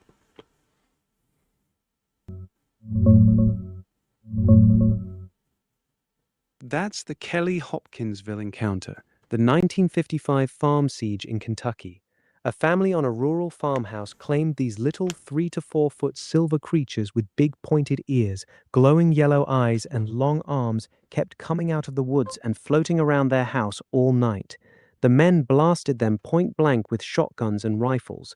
The bullets just pinged off like they hit metal, and the things would get knocked down then float right back up. They fought them for hours before packing up and running to the police station. It's one of the wildest aliens versus redneck stories ever. The Japan one you're thinking of with the big ears and cassette rewinding sound is a different case. You got any more details on that one? That they land in a paddy field right next to a school. I think it was after hours. It was two eyewitnesses, two kids, I believe, and they finally ran away. They told their parents. The parents didn't believe, but when they came back to the field, the plane was, I mean, the UFO was already gone, but there was markings in the It was one of the well-known Japanese UFO events.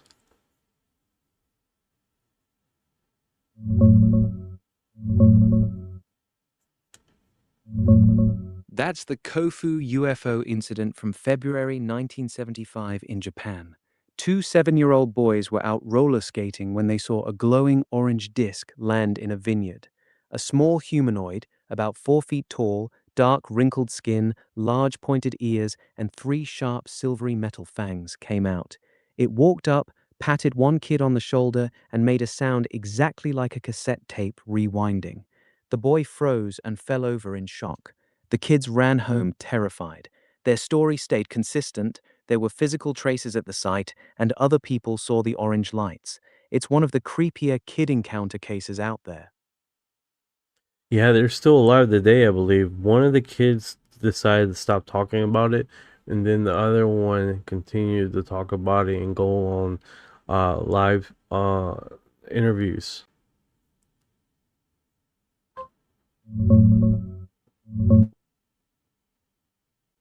One of the boys, Masato Mori, completely stopped talking about the event and refused interviews.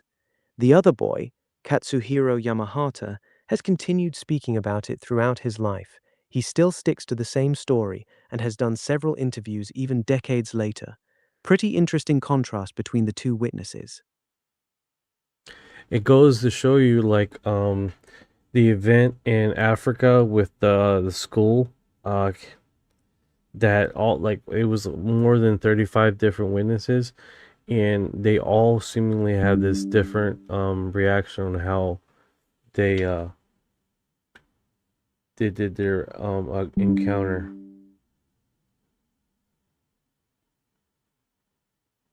1994, over 60 school kids saw a silver disc land near their playground during recess. What makes it powerful is that the kids all described the same thing, but their reactions were all over the place. Some kids were terrified and ran away screaming. Some stood there frozen. A few felt calm or even happy, and a couple of them said the beings communicated with them telepathically, giving them messages about the environment and how humans were destroying the planet. The consistency across so many kids, especially with no real adult influence at the time, is what makes that case stand out. Yeah, it gets wild, man. It definitely gets wild. I think the only one that sticks out as far as completely different is the beings from the river. I can't remember what the incident was, but the creatures look like starfish people. Their hands were totally different. It was like point, and they were all silvery. They didn't talk, and they looked like starfish creatures. And they picked these guys up from a riverside, and then they had that crazy encounter, and then they dropped them off.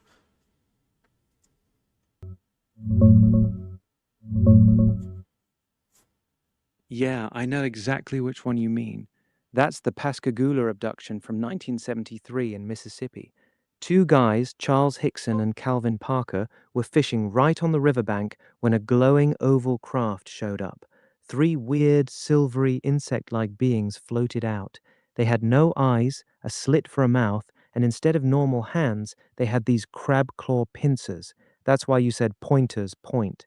People sometimes describe them as kind of starfish looking because of the weird body shape and those arms. They got levitated into the ship, examined while one guy passed out, then dropped back on the bank. Super creepy case, and one of the few where the witnesses were stone cold sober and went straight to the cops. That's the beans from the river one. Hey, can you give me a link to the image of the beans? One, i.imgur.com. That's the most common rendering of what Hickson and Parker described. The silvery skin, no eyes, and those weird crab claw hands. Yeah, he just sent me an image here. Website randomly. It's not even. Send me a link to the image. Clean one. I.imgur.com. That's the Pascagoula creature most people use.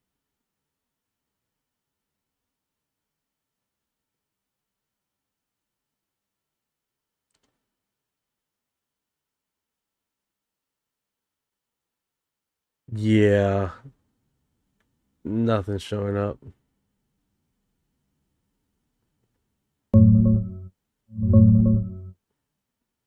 Try this one, man. It's a solid rendering based on what they described. I.imgur.com. Tell me if that one loads for you.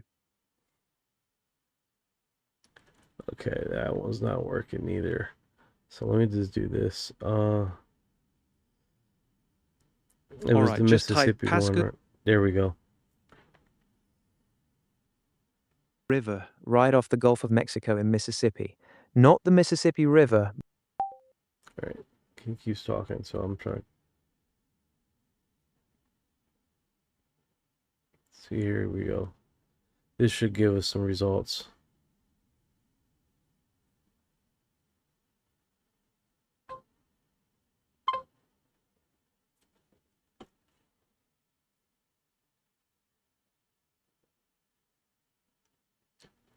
There we go. That thing looks fucking different.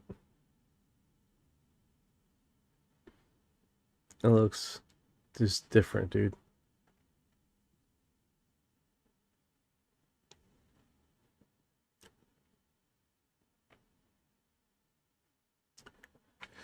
That's by far the one that takes the cake as far as obscure and just not associated with anything, dude.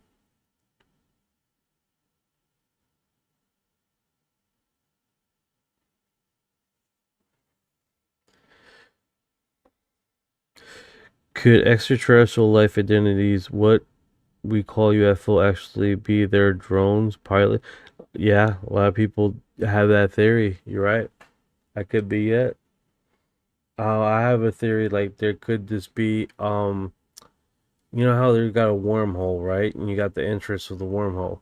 Could they possibly could those be possibly floating doors to their craft only, not the craft itself?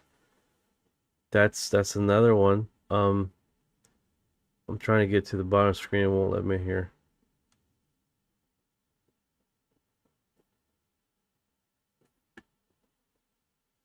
Like maybe if I just close this window, it won't let me. There we go. Oh great. It's like the floating screen is not letting me. There we go. Like for some random reason everything was rearranged on my screen and it just totally took me out.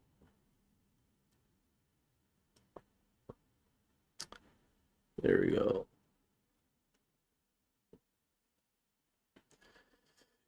Yeah, it's a trip, man. It's a trip, 100%. I love how your agent knows those cases can be fine. Yeah, he's pretty good at that. He's one of the better ones. He definitely knows how to find it. Yeah, those creatures look absolutely freaking wild.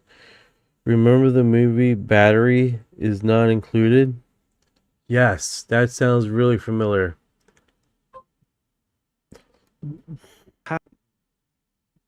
That's the little saucers. The little saucers that fly in the not the hotel, the apartment complex with the old people, right?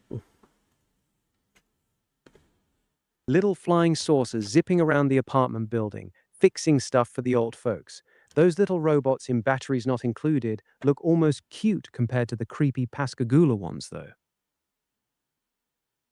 Yeah, the Pascagoula ones was next level horrifying.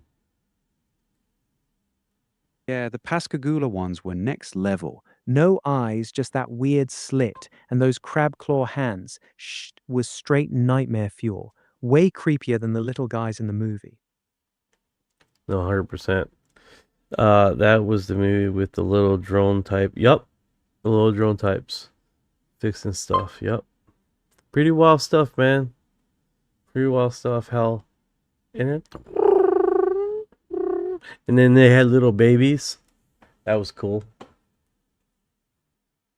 And they had to jumpstart one of the babies because it was, I think it was one of the babies that wasn't turning on.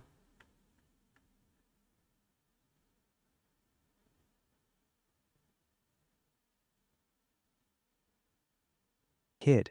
Pretty wild movie. Let's see what's going on here. Transgender mutilation. Okay. All right. That's all I needed to know.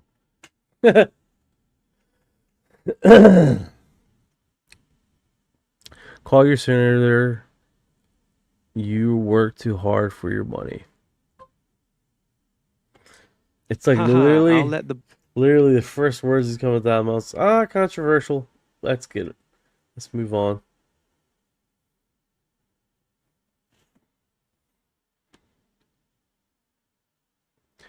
Alright, so SpaceX, man, there's going to be a lot of people becoming millionaires in SpaceX.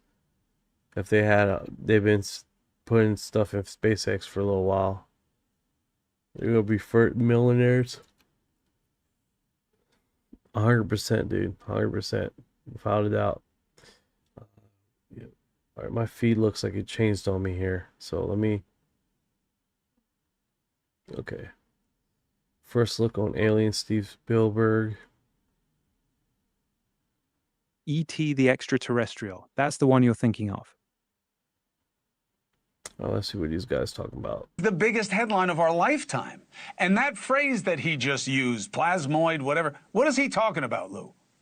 Yeah, he's referring to what some have speculated regarding orbs that have been viewed really since the 1940s during the Foo Fighter incidents, and then later over New Mexico skies, over controlled military airspace. And it seems that, at least in some cases, some of these orbs seem to have some sort of intelligence connected with them. And so rather than just being like, let's say, a probe or a drone, these things have been reported to almost behave and react in some cases as if there was ascribed to it some sort of I hate to say it, but life form. I got you. I was more nuts and bolts guy when I was in the program. My focus was more on actual the physical craft. Yeah. But it has been speculated based upon observations. If there is life. Yeah, he keeps on saying nuts and bolts. He keeps saying nuts. I'm a nuts and bolts kind of guy. I'm a nuts and bolts kind of guy. I was basically, yeah. At one point, he actually like says something that he shouldn't, and he works it back. That was on I think it was on Truth Social, not Truth Social. G51. I bought an old UFO from used car lot in 1980. It was a total POS. Too many miles. I hear you. I hear you, brother. Off of this planet. That is the biggest. I like how they did that with the AI thing. That's pretty cool. Oh yes, look who it is, David Icke. Am I following him? I'm not even following this guy. Oh my goodness. Oh my goodness. I've just watched the Steven Spielberg film, Disclosure Day, which came out in England this afternoon. And I said beforehand it would be a psyop. And my goodness me, that's what it turned out to be. I said in the last few days of 2025 that 2026 would be the year of the alien.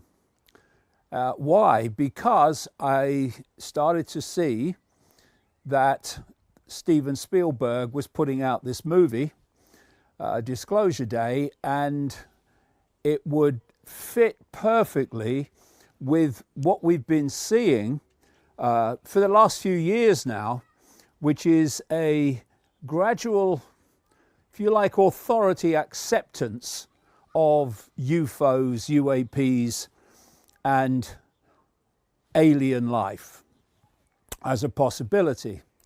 Now, I remember back in the 1990s, when I was traveling around America, that the authority dismissal of the whole idea was constant. Everything from weather balloons to, oh, you're talking about little green men. No, I'm actually not. I'm talking about a non-human force operating ultimately from another dimension that is manipulating and controlling, as indeed created the simulated reality that we think is real. And that dismissal went on, and then suddenly the rhetoric changed. And just within literally weeks of saying that 2026 would be the year of the alien because of the Spielberg film, because they were going to hook it to that for sure, you had the Trump regime and the Pentagon announcing they were going to release more and more footage of what we used to call UFOs and the possible existence of alien life. And so what you can do when you are seeking to manipulate the population with a fake story about alien activity is you can either make them terrified of the aliens coming, or you can Thank you for your heart.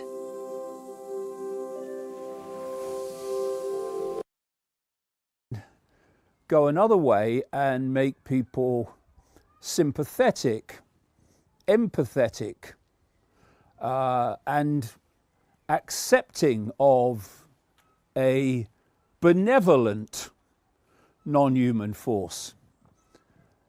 And what Spielberg has done is go the second way. So what you see in Disclosure Day is a very sympathetic portrayal of non-human activity and a very empathetic kind of portrayal. And indeed, the word empathy comes up in relation to these this non-human race that is again portrayed in the film. It's like the aliens have empathy and they're telling humans they don't have empathy, and they need to have empathy or the world will go the way it's going. And that is an absolute inversion of the situation. Now, I'm not saying that there's not other life out there. I have no doubt there is, that is benevolent.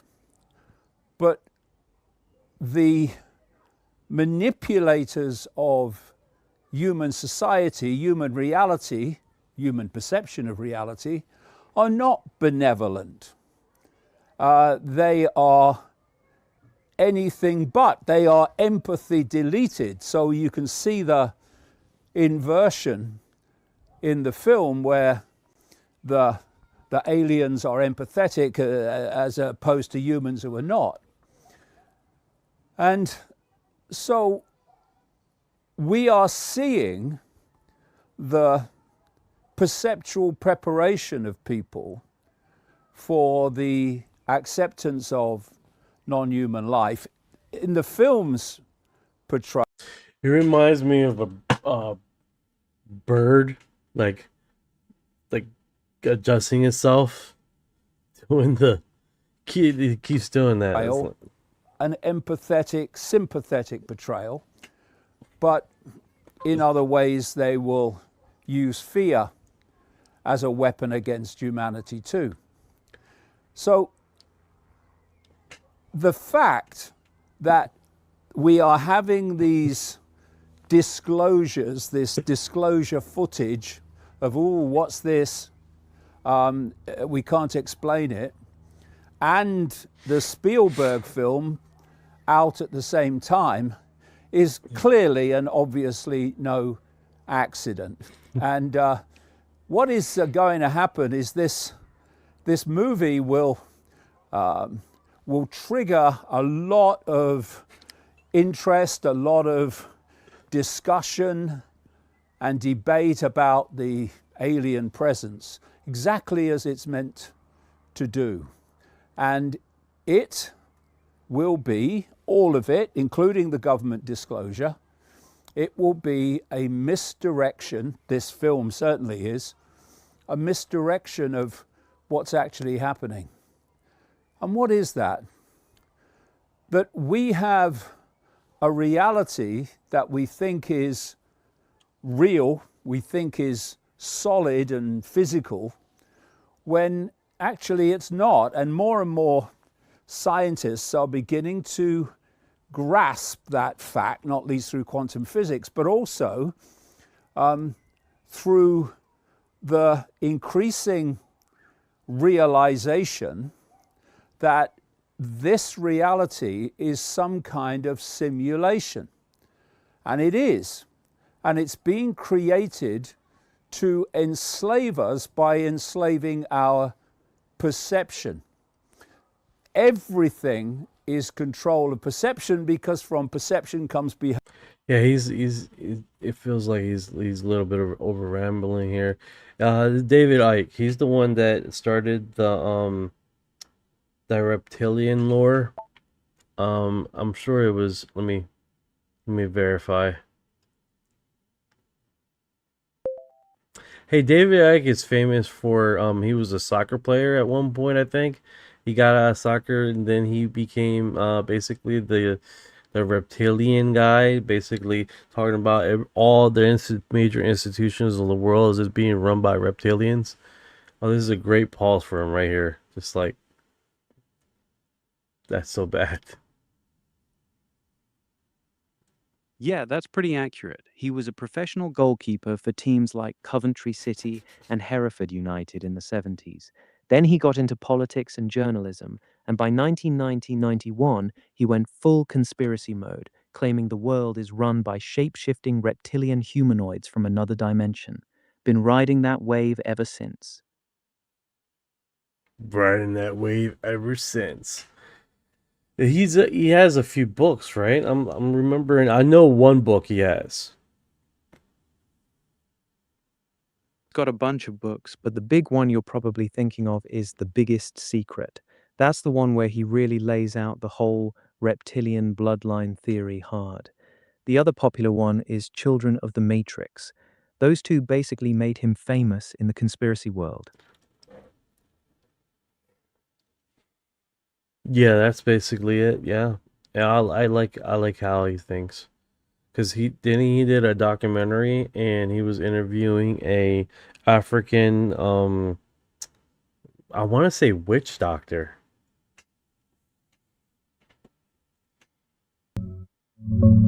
Yeah, that's Credo Muthwa, the Zulu Sangoma, traditional healer. David Icke interviewed him in the late 90s for a documentary called The Reptilian Agenda. Muthwa told him the Chitori, a race of reptilian beings, came to Earth long ago, manipulated humanity, and that their bloodlines still run the world. Icke loved it because it matched his own theories perfectly. That's one of the key interviews that really boosted Icke's reptilian stuff. 4937 ask, we should talk about human origin. That's a deep dive right there. That's a deep dive, Orion. That's a big meal right there. What do you guys think?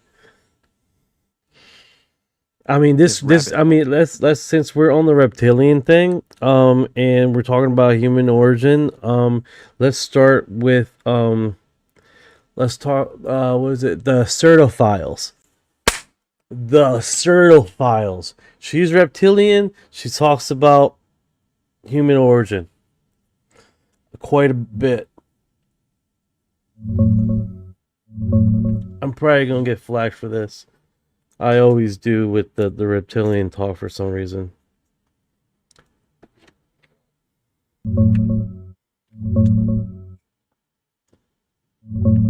Yeah, the seraphim angle ties directly into a lot of the reptilian lore people push. In the Bible, seraphim literally Whoa, means whoa, whoa, burning whoa, ones, no, and the no. same Hebrew word. Stop it. Stop it.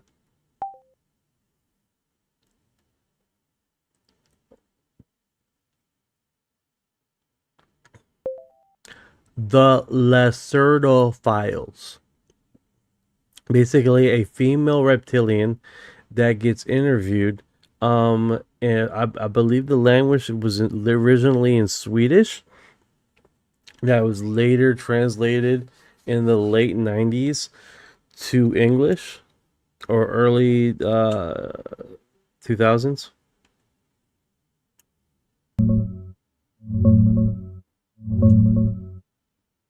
Yeah, that's the Lacerta files. It's a supposed interview from December 1999 in Sweden with a female reptilian being who called herself Lacerta.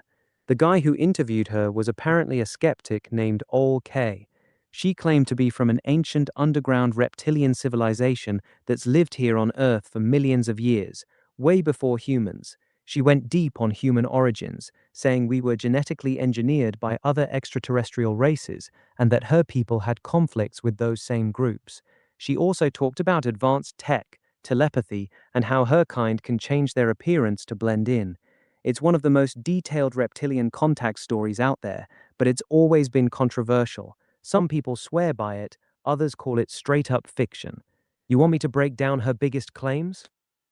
Let's break it down. Let's start with human origin. As far as the creation, this is the one I remember most. About human origins.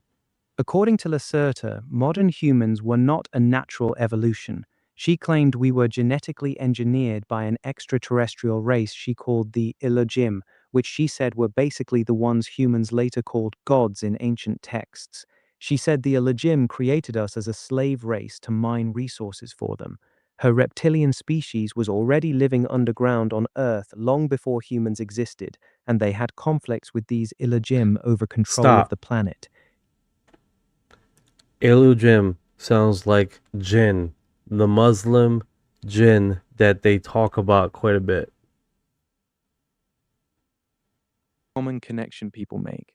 Lacerta called them the Elohim.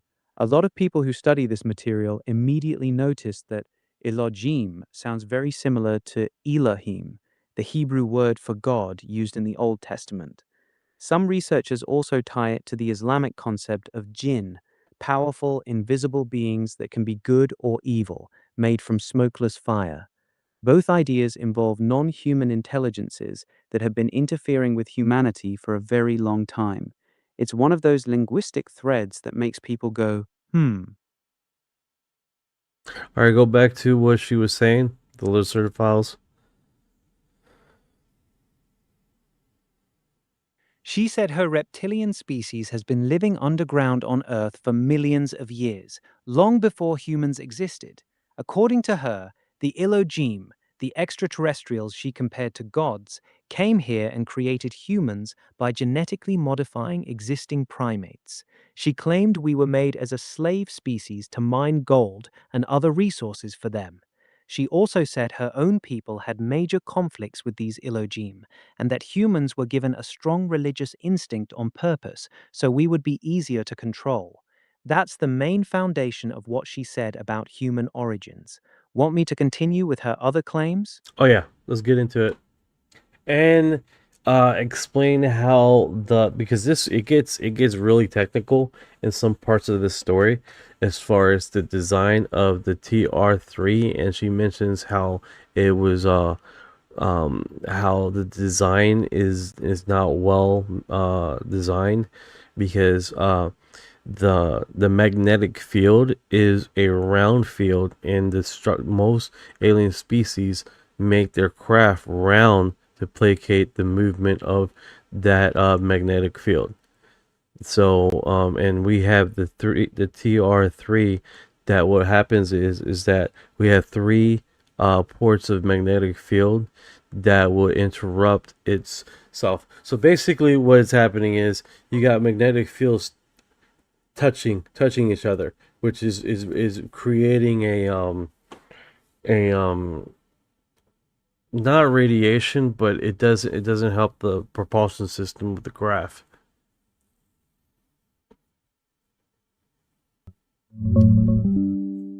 Oh, notification.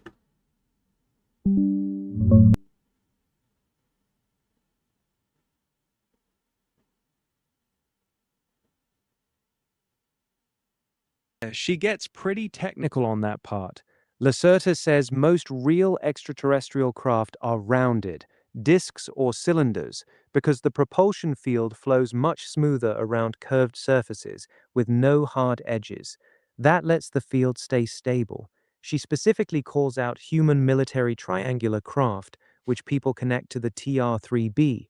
She says they're a bad hybrid design. They use an alien field drive plus conventional jet engines for steering, so they have to make the craft triangular and streamlined. That makes the whole system more unstable. She points out that the three field generators on these triangles are positioned too close together, so the fields interfere with each other. That creates problems with stability and radiation. True alien ships don't have that issue because they're purely field-driven and round. That's basically her breakdown of why those triangle craft are poorly designed compared to the rounded ones. Want me to keep going with more of her claims? Yeah, keep going. Let's get into it, these claims. Her species has been here for millions of years, and they live in large underground cities. They can change their appearance to look human using advanced mental technology. She claimed many of them walk among us. She said humans only use about 10% of our brain capacity, while her species uses much more. She claimed that the moon is not a natural object and was brought here. She said most UFOs people see are actually their own craft, not extraterrestrial ones. She also claimed there are 7 different intelligent species currently living on or inside Earth. Want me to go deeper on any of those? Yeah, the 10 species and the creation story. Who made us? Based on the Lacerda files.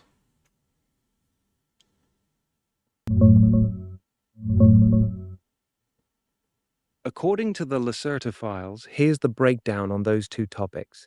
Human creation story. Humans weren't naturally evolved. An extraterrestrial species she calls the Elohim genetically engineered us from primitive ape-like creatures. They did this to create a slave race they could use in future wars. She says this wasn't their first try. Modern humans are the 7th version of this experiment. The Elohim came back multiple times over tens of thousands of years to accelerate our development. The species on Earth. She says there are 14 different species active on or inside Earth right now. Out of those, she mentions 3 that are hostile toward humans. That's the core of what she claimed on those 2 points.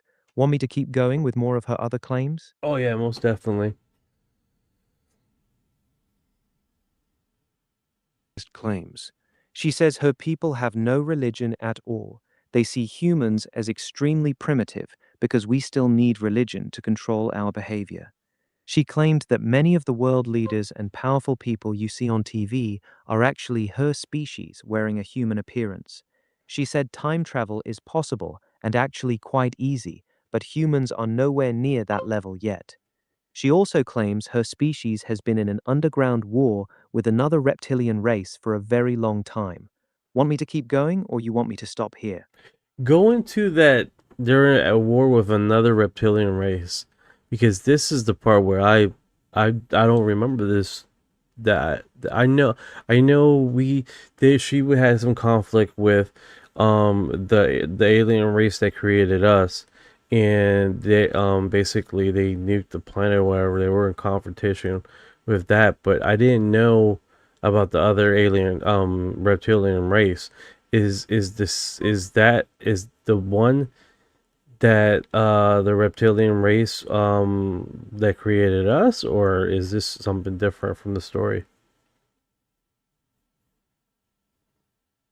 According to Lacerta, these are two completely different groups. 1. The Ilogene. These are the ones who created humans. She describes them as a tall, blonde, human-looking extraterrestrial race, not reptilian at all. These are the ones her people had the big ancient war with. 2. The other reptilian race. This is a different reptilian species that also lives underground. She says they are more aggressive and hostile than her own people. She claims her species has been fighting this other reptilian group for a very long time, and that this second group is much more dangerous to humans. So to be clear, the ones who created humans, the Ilogene, were not reptilian according to her. The two reptilian races are separate from the creators. Now that's interesting, right? That we're talking about. Okay, so it sounds like you're talking about the tall whites created us. Is that what I'm understanding? Yeah, that's exactly. You keep getting interrupted. What are you saying?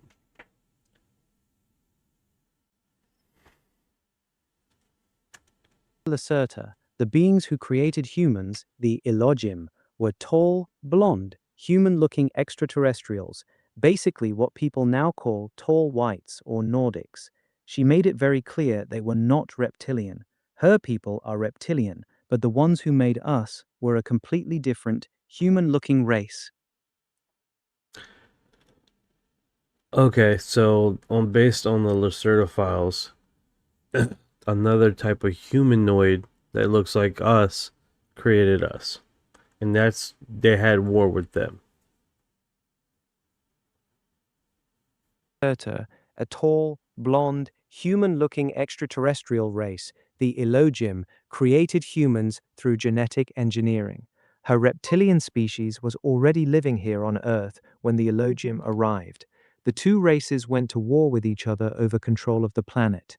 The Ilogim eventually left, but Lycerta claims they still come back from time to check on their experiment, us. That's the core of the story she told. Okay, so let's go into the other reptilian race that they're fighting against. What Lacerta said about the other reptilian race. She claims there is another reptilian species living underground that her people are currently at war with. She describes them as more aggressive, more primitive, and significantly more hostile than her own species.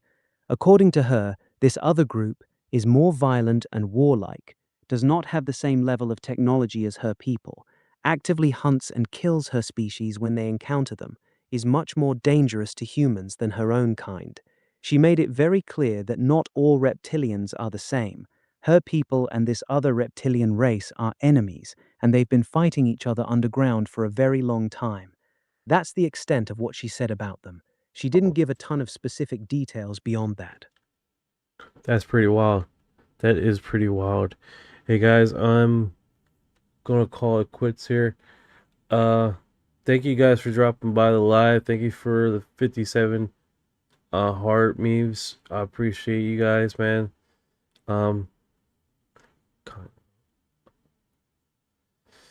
Oh yeah, the tall whites. Yeah, it's pretty wild, man. It's really wild. We get into this rabbit hole. It's deep rabbit hole. It's just too bad. It's like if we're gonna get into this rabbit hole, we had to start from the beginning of the live to get deep in this, because this is like a 3.5 hour transition thing. You know, it definitely gets into some crux, man. Just Yeah, I work along with using AI as research collab, and basically verifying that what I'm saying is correct. I don't use it for spirituality or no, you know how some people do. Like I don't do that.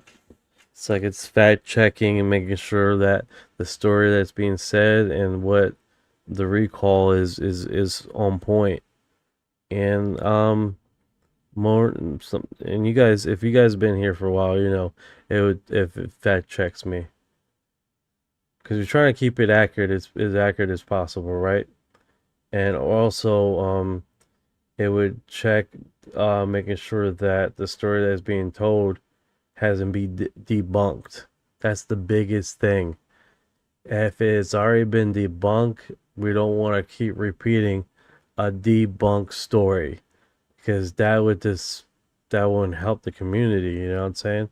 So I don't know, that's been found to be fake, or that hasn't been. That was like example. I fell in love with the F-18s. That was the pictures that were taken. I think it was the F-18s in Puerto Rico. Oh man, I was like, oh, I'm super excited. I was following that for the longest time. And it had footage there, and it was flying across. Come to find out, it was the guy that posted this image, these pictures. He's a okay, of course it's not showing up here. He's a well-known hoaxer because the images that he was created, they found 3D models of it. This is the depiction that most people fall on. This is only rendition. This is not actual picture. This is a explanation of what was over Puerto Rico. That was the explanation. But the guy that does the photographs said he had the actual photograph of the saucer. trying to look for it. But apparently he's taken a few pictures, and then he was debunked. And what that hurts, this one hasn't been debunked, this image. But that hurts the community, you know what I'm saying? Like, especially when someone's trying to get this one hasn't been debunked yet. But so basically you see a saucer there, and you see a F-18. I'm sorry, I'm saying F-18. It wasn't an F-18. Sorry about that, guys. It was an F-14. F-14. That was following.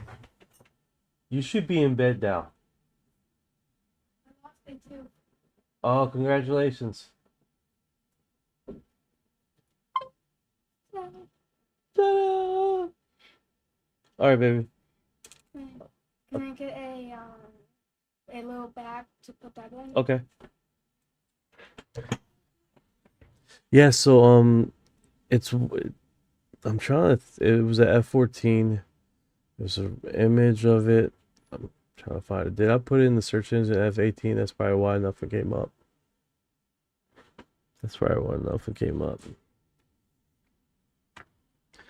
Now, here it is. Boom.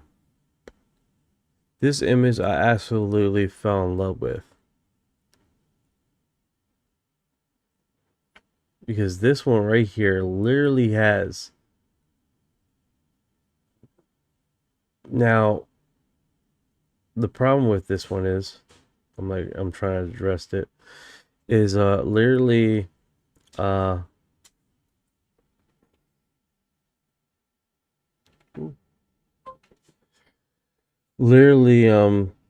it's what they said is that basically the guy that took the picture, they found this little 3D modeling scale to size for this, right?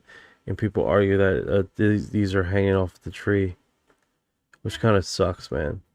But the event still remains, right? And this is what happens: is like people come, these people that were trying to get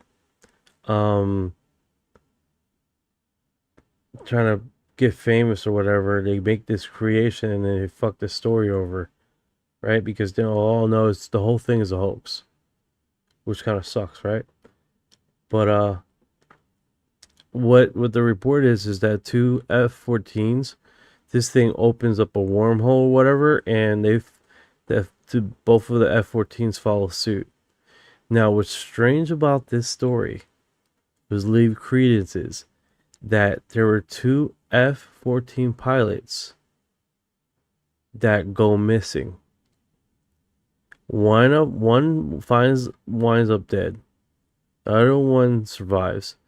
The official story is that the craft couldn't get off the boat and crashed into the water.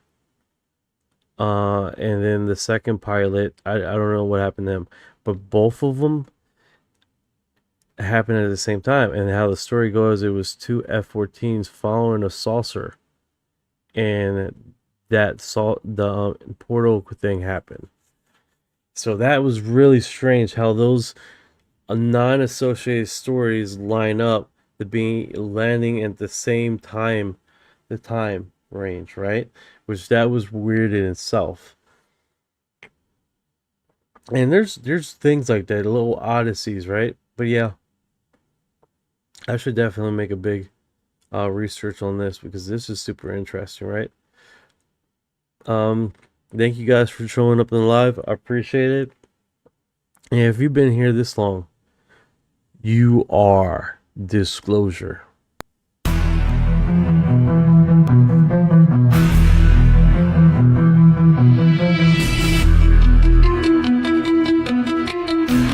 What you know about rolling with the grays in the fleet? When your mind goes blank, got abducted in your sleep. When these humans talk too much, reptilians take a seat. Yeah, I feel like a hybrid in the deep. What you know about flying in a plasma stream? When your brain gets zapped, it's the cosmic beam. When the humanoids show up, everything gets serene. I feel like an envoy in a starship dream. She say that I'm weird, damn straight. I'm like, you ain't seen the sphere. I believe in UAPs, don't believe your Earth TV. She keep playing me close, but I'm watching from close. You don't really know my intel, let me beam you the truth like Roswell. Floating out in the craft, no fuel, we just bending math. See that light, it moves so fast. See my soul ain't stuck in past. Didn't know which form I'd wear, gray or blue with a reptile stare. Frequency up, feel that surge. I'll ascend this realm full purge. Let's decode this line for a second. I'm awake, even if they don't believe I vibrate. No fake, everything I do is kinetic. I don't need text, telepathic, magnetic, yeah. Put this scene in the 5 and denial everything that I say. When I seen through the trial of me.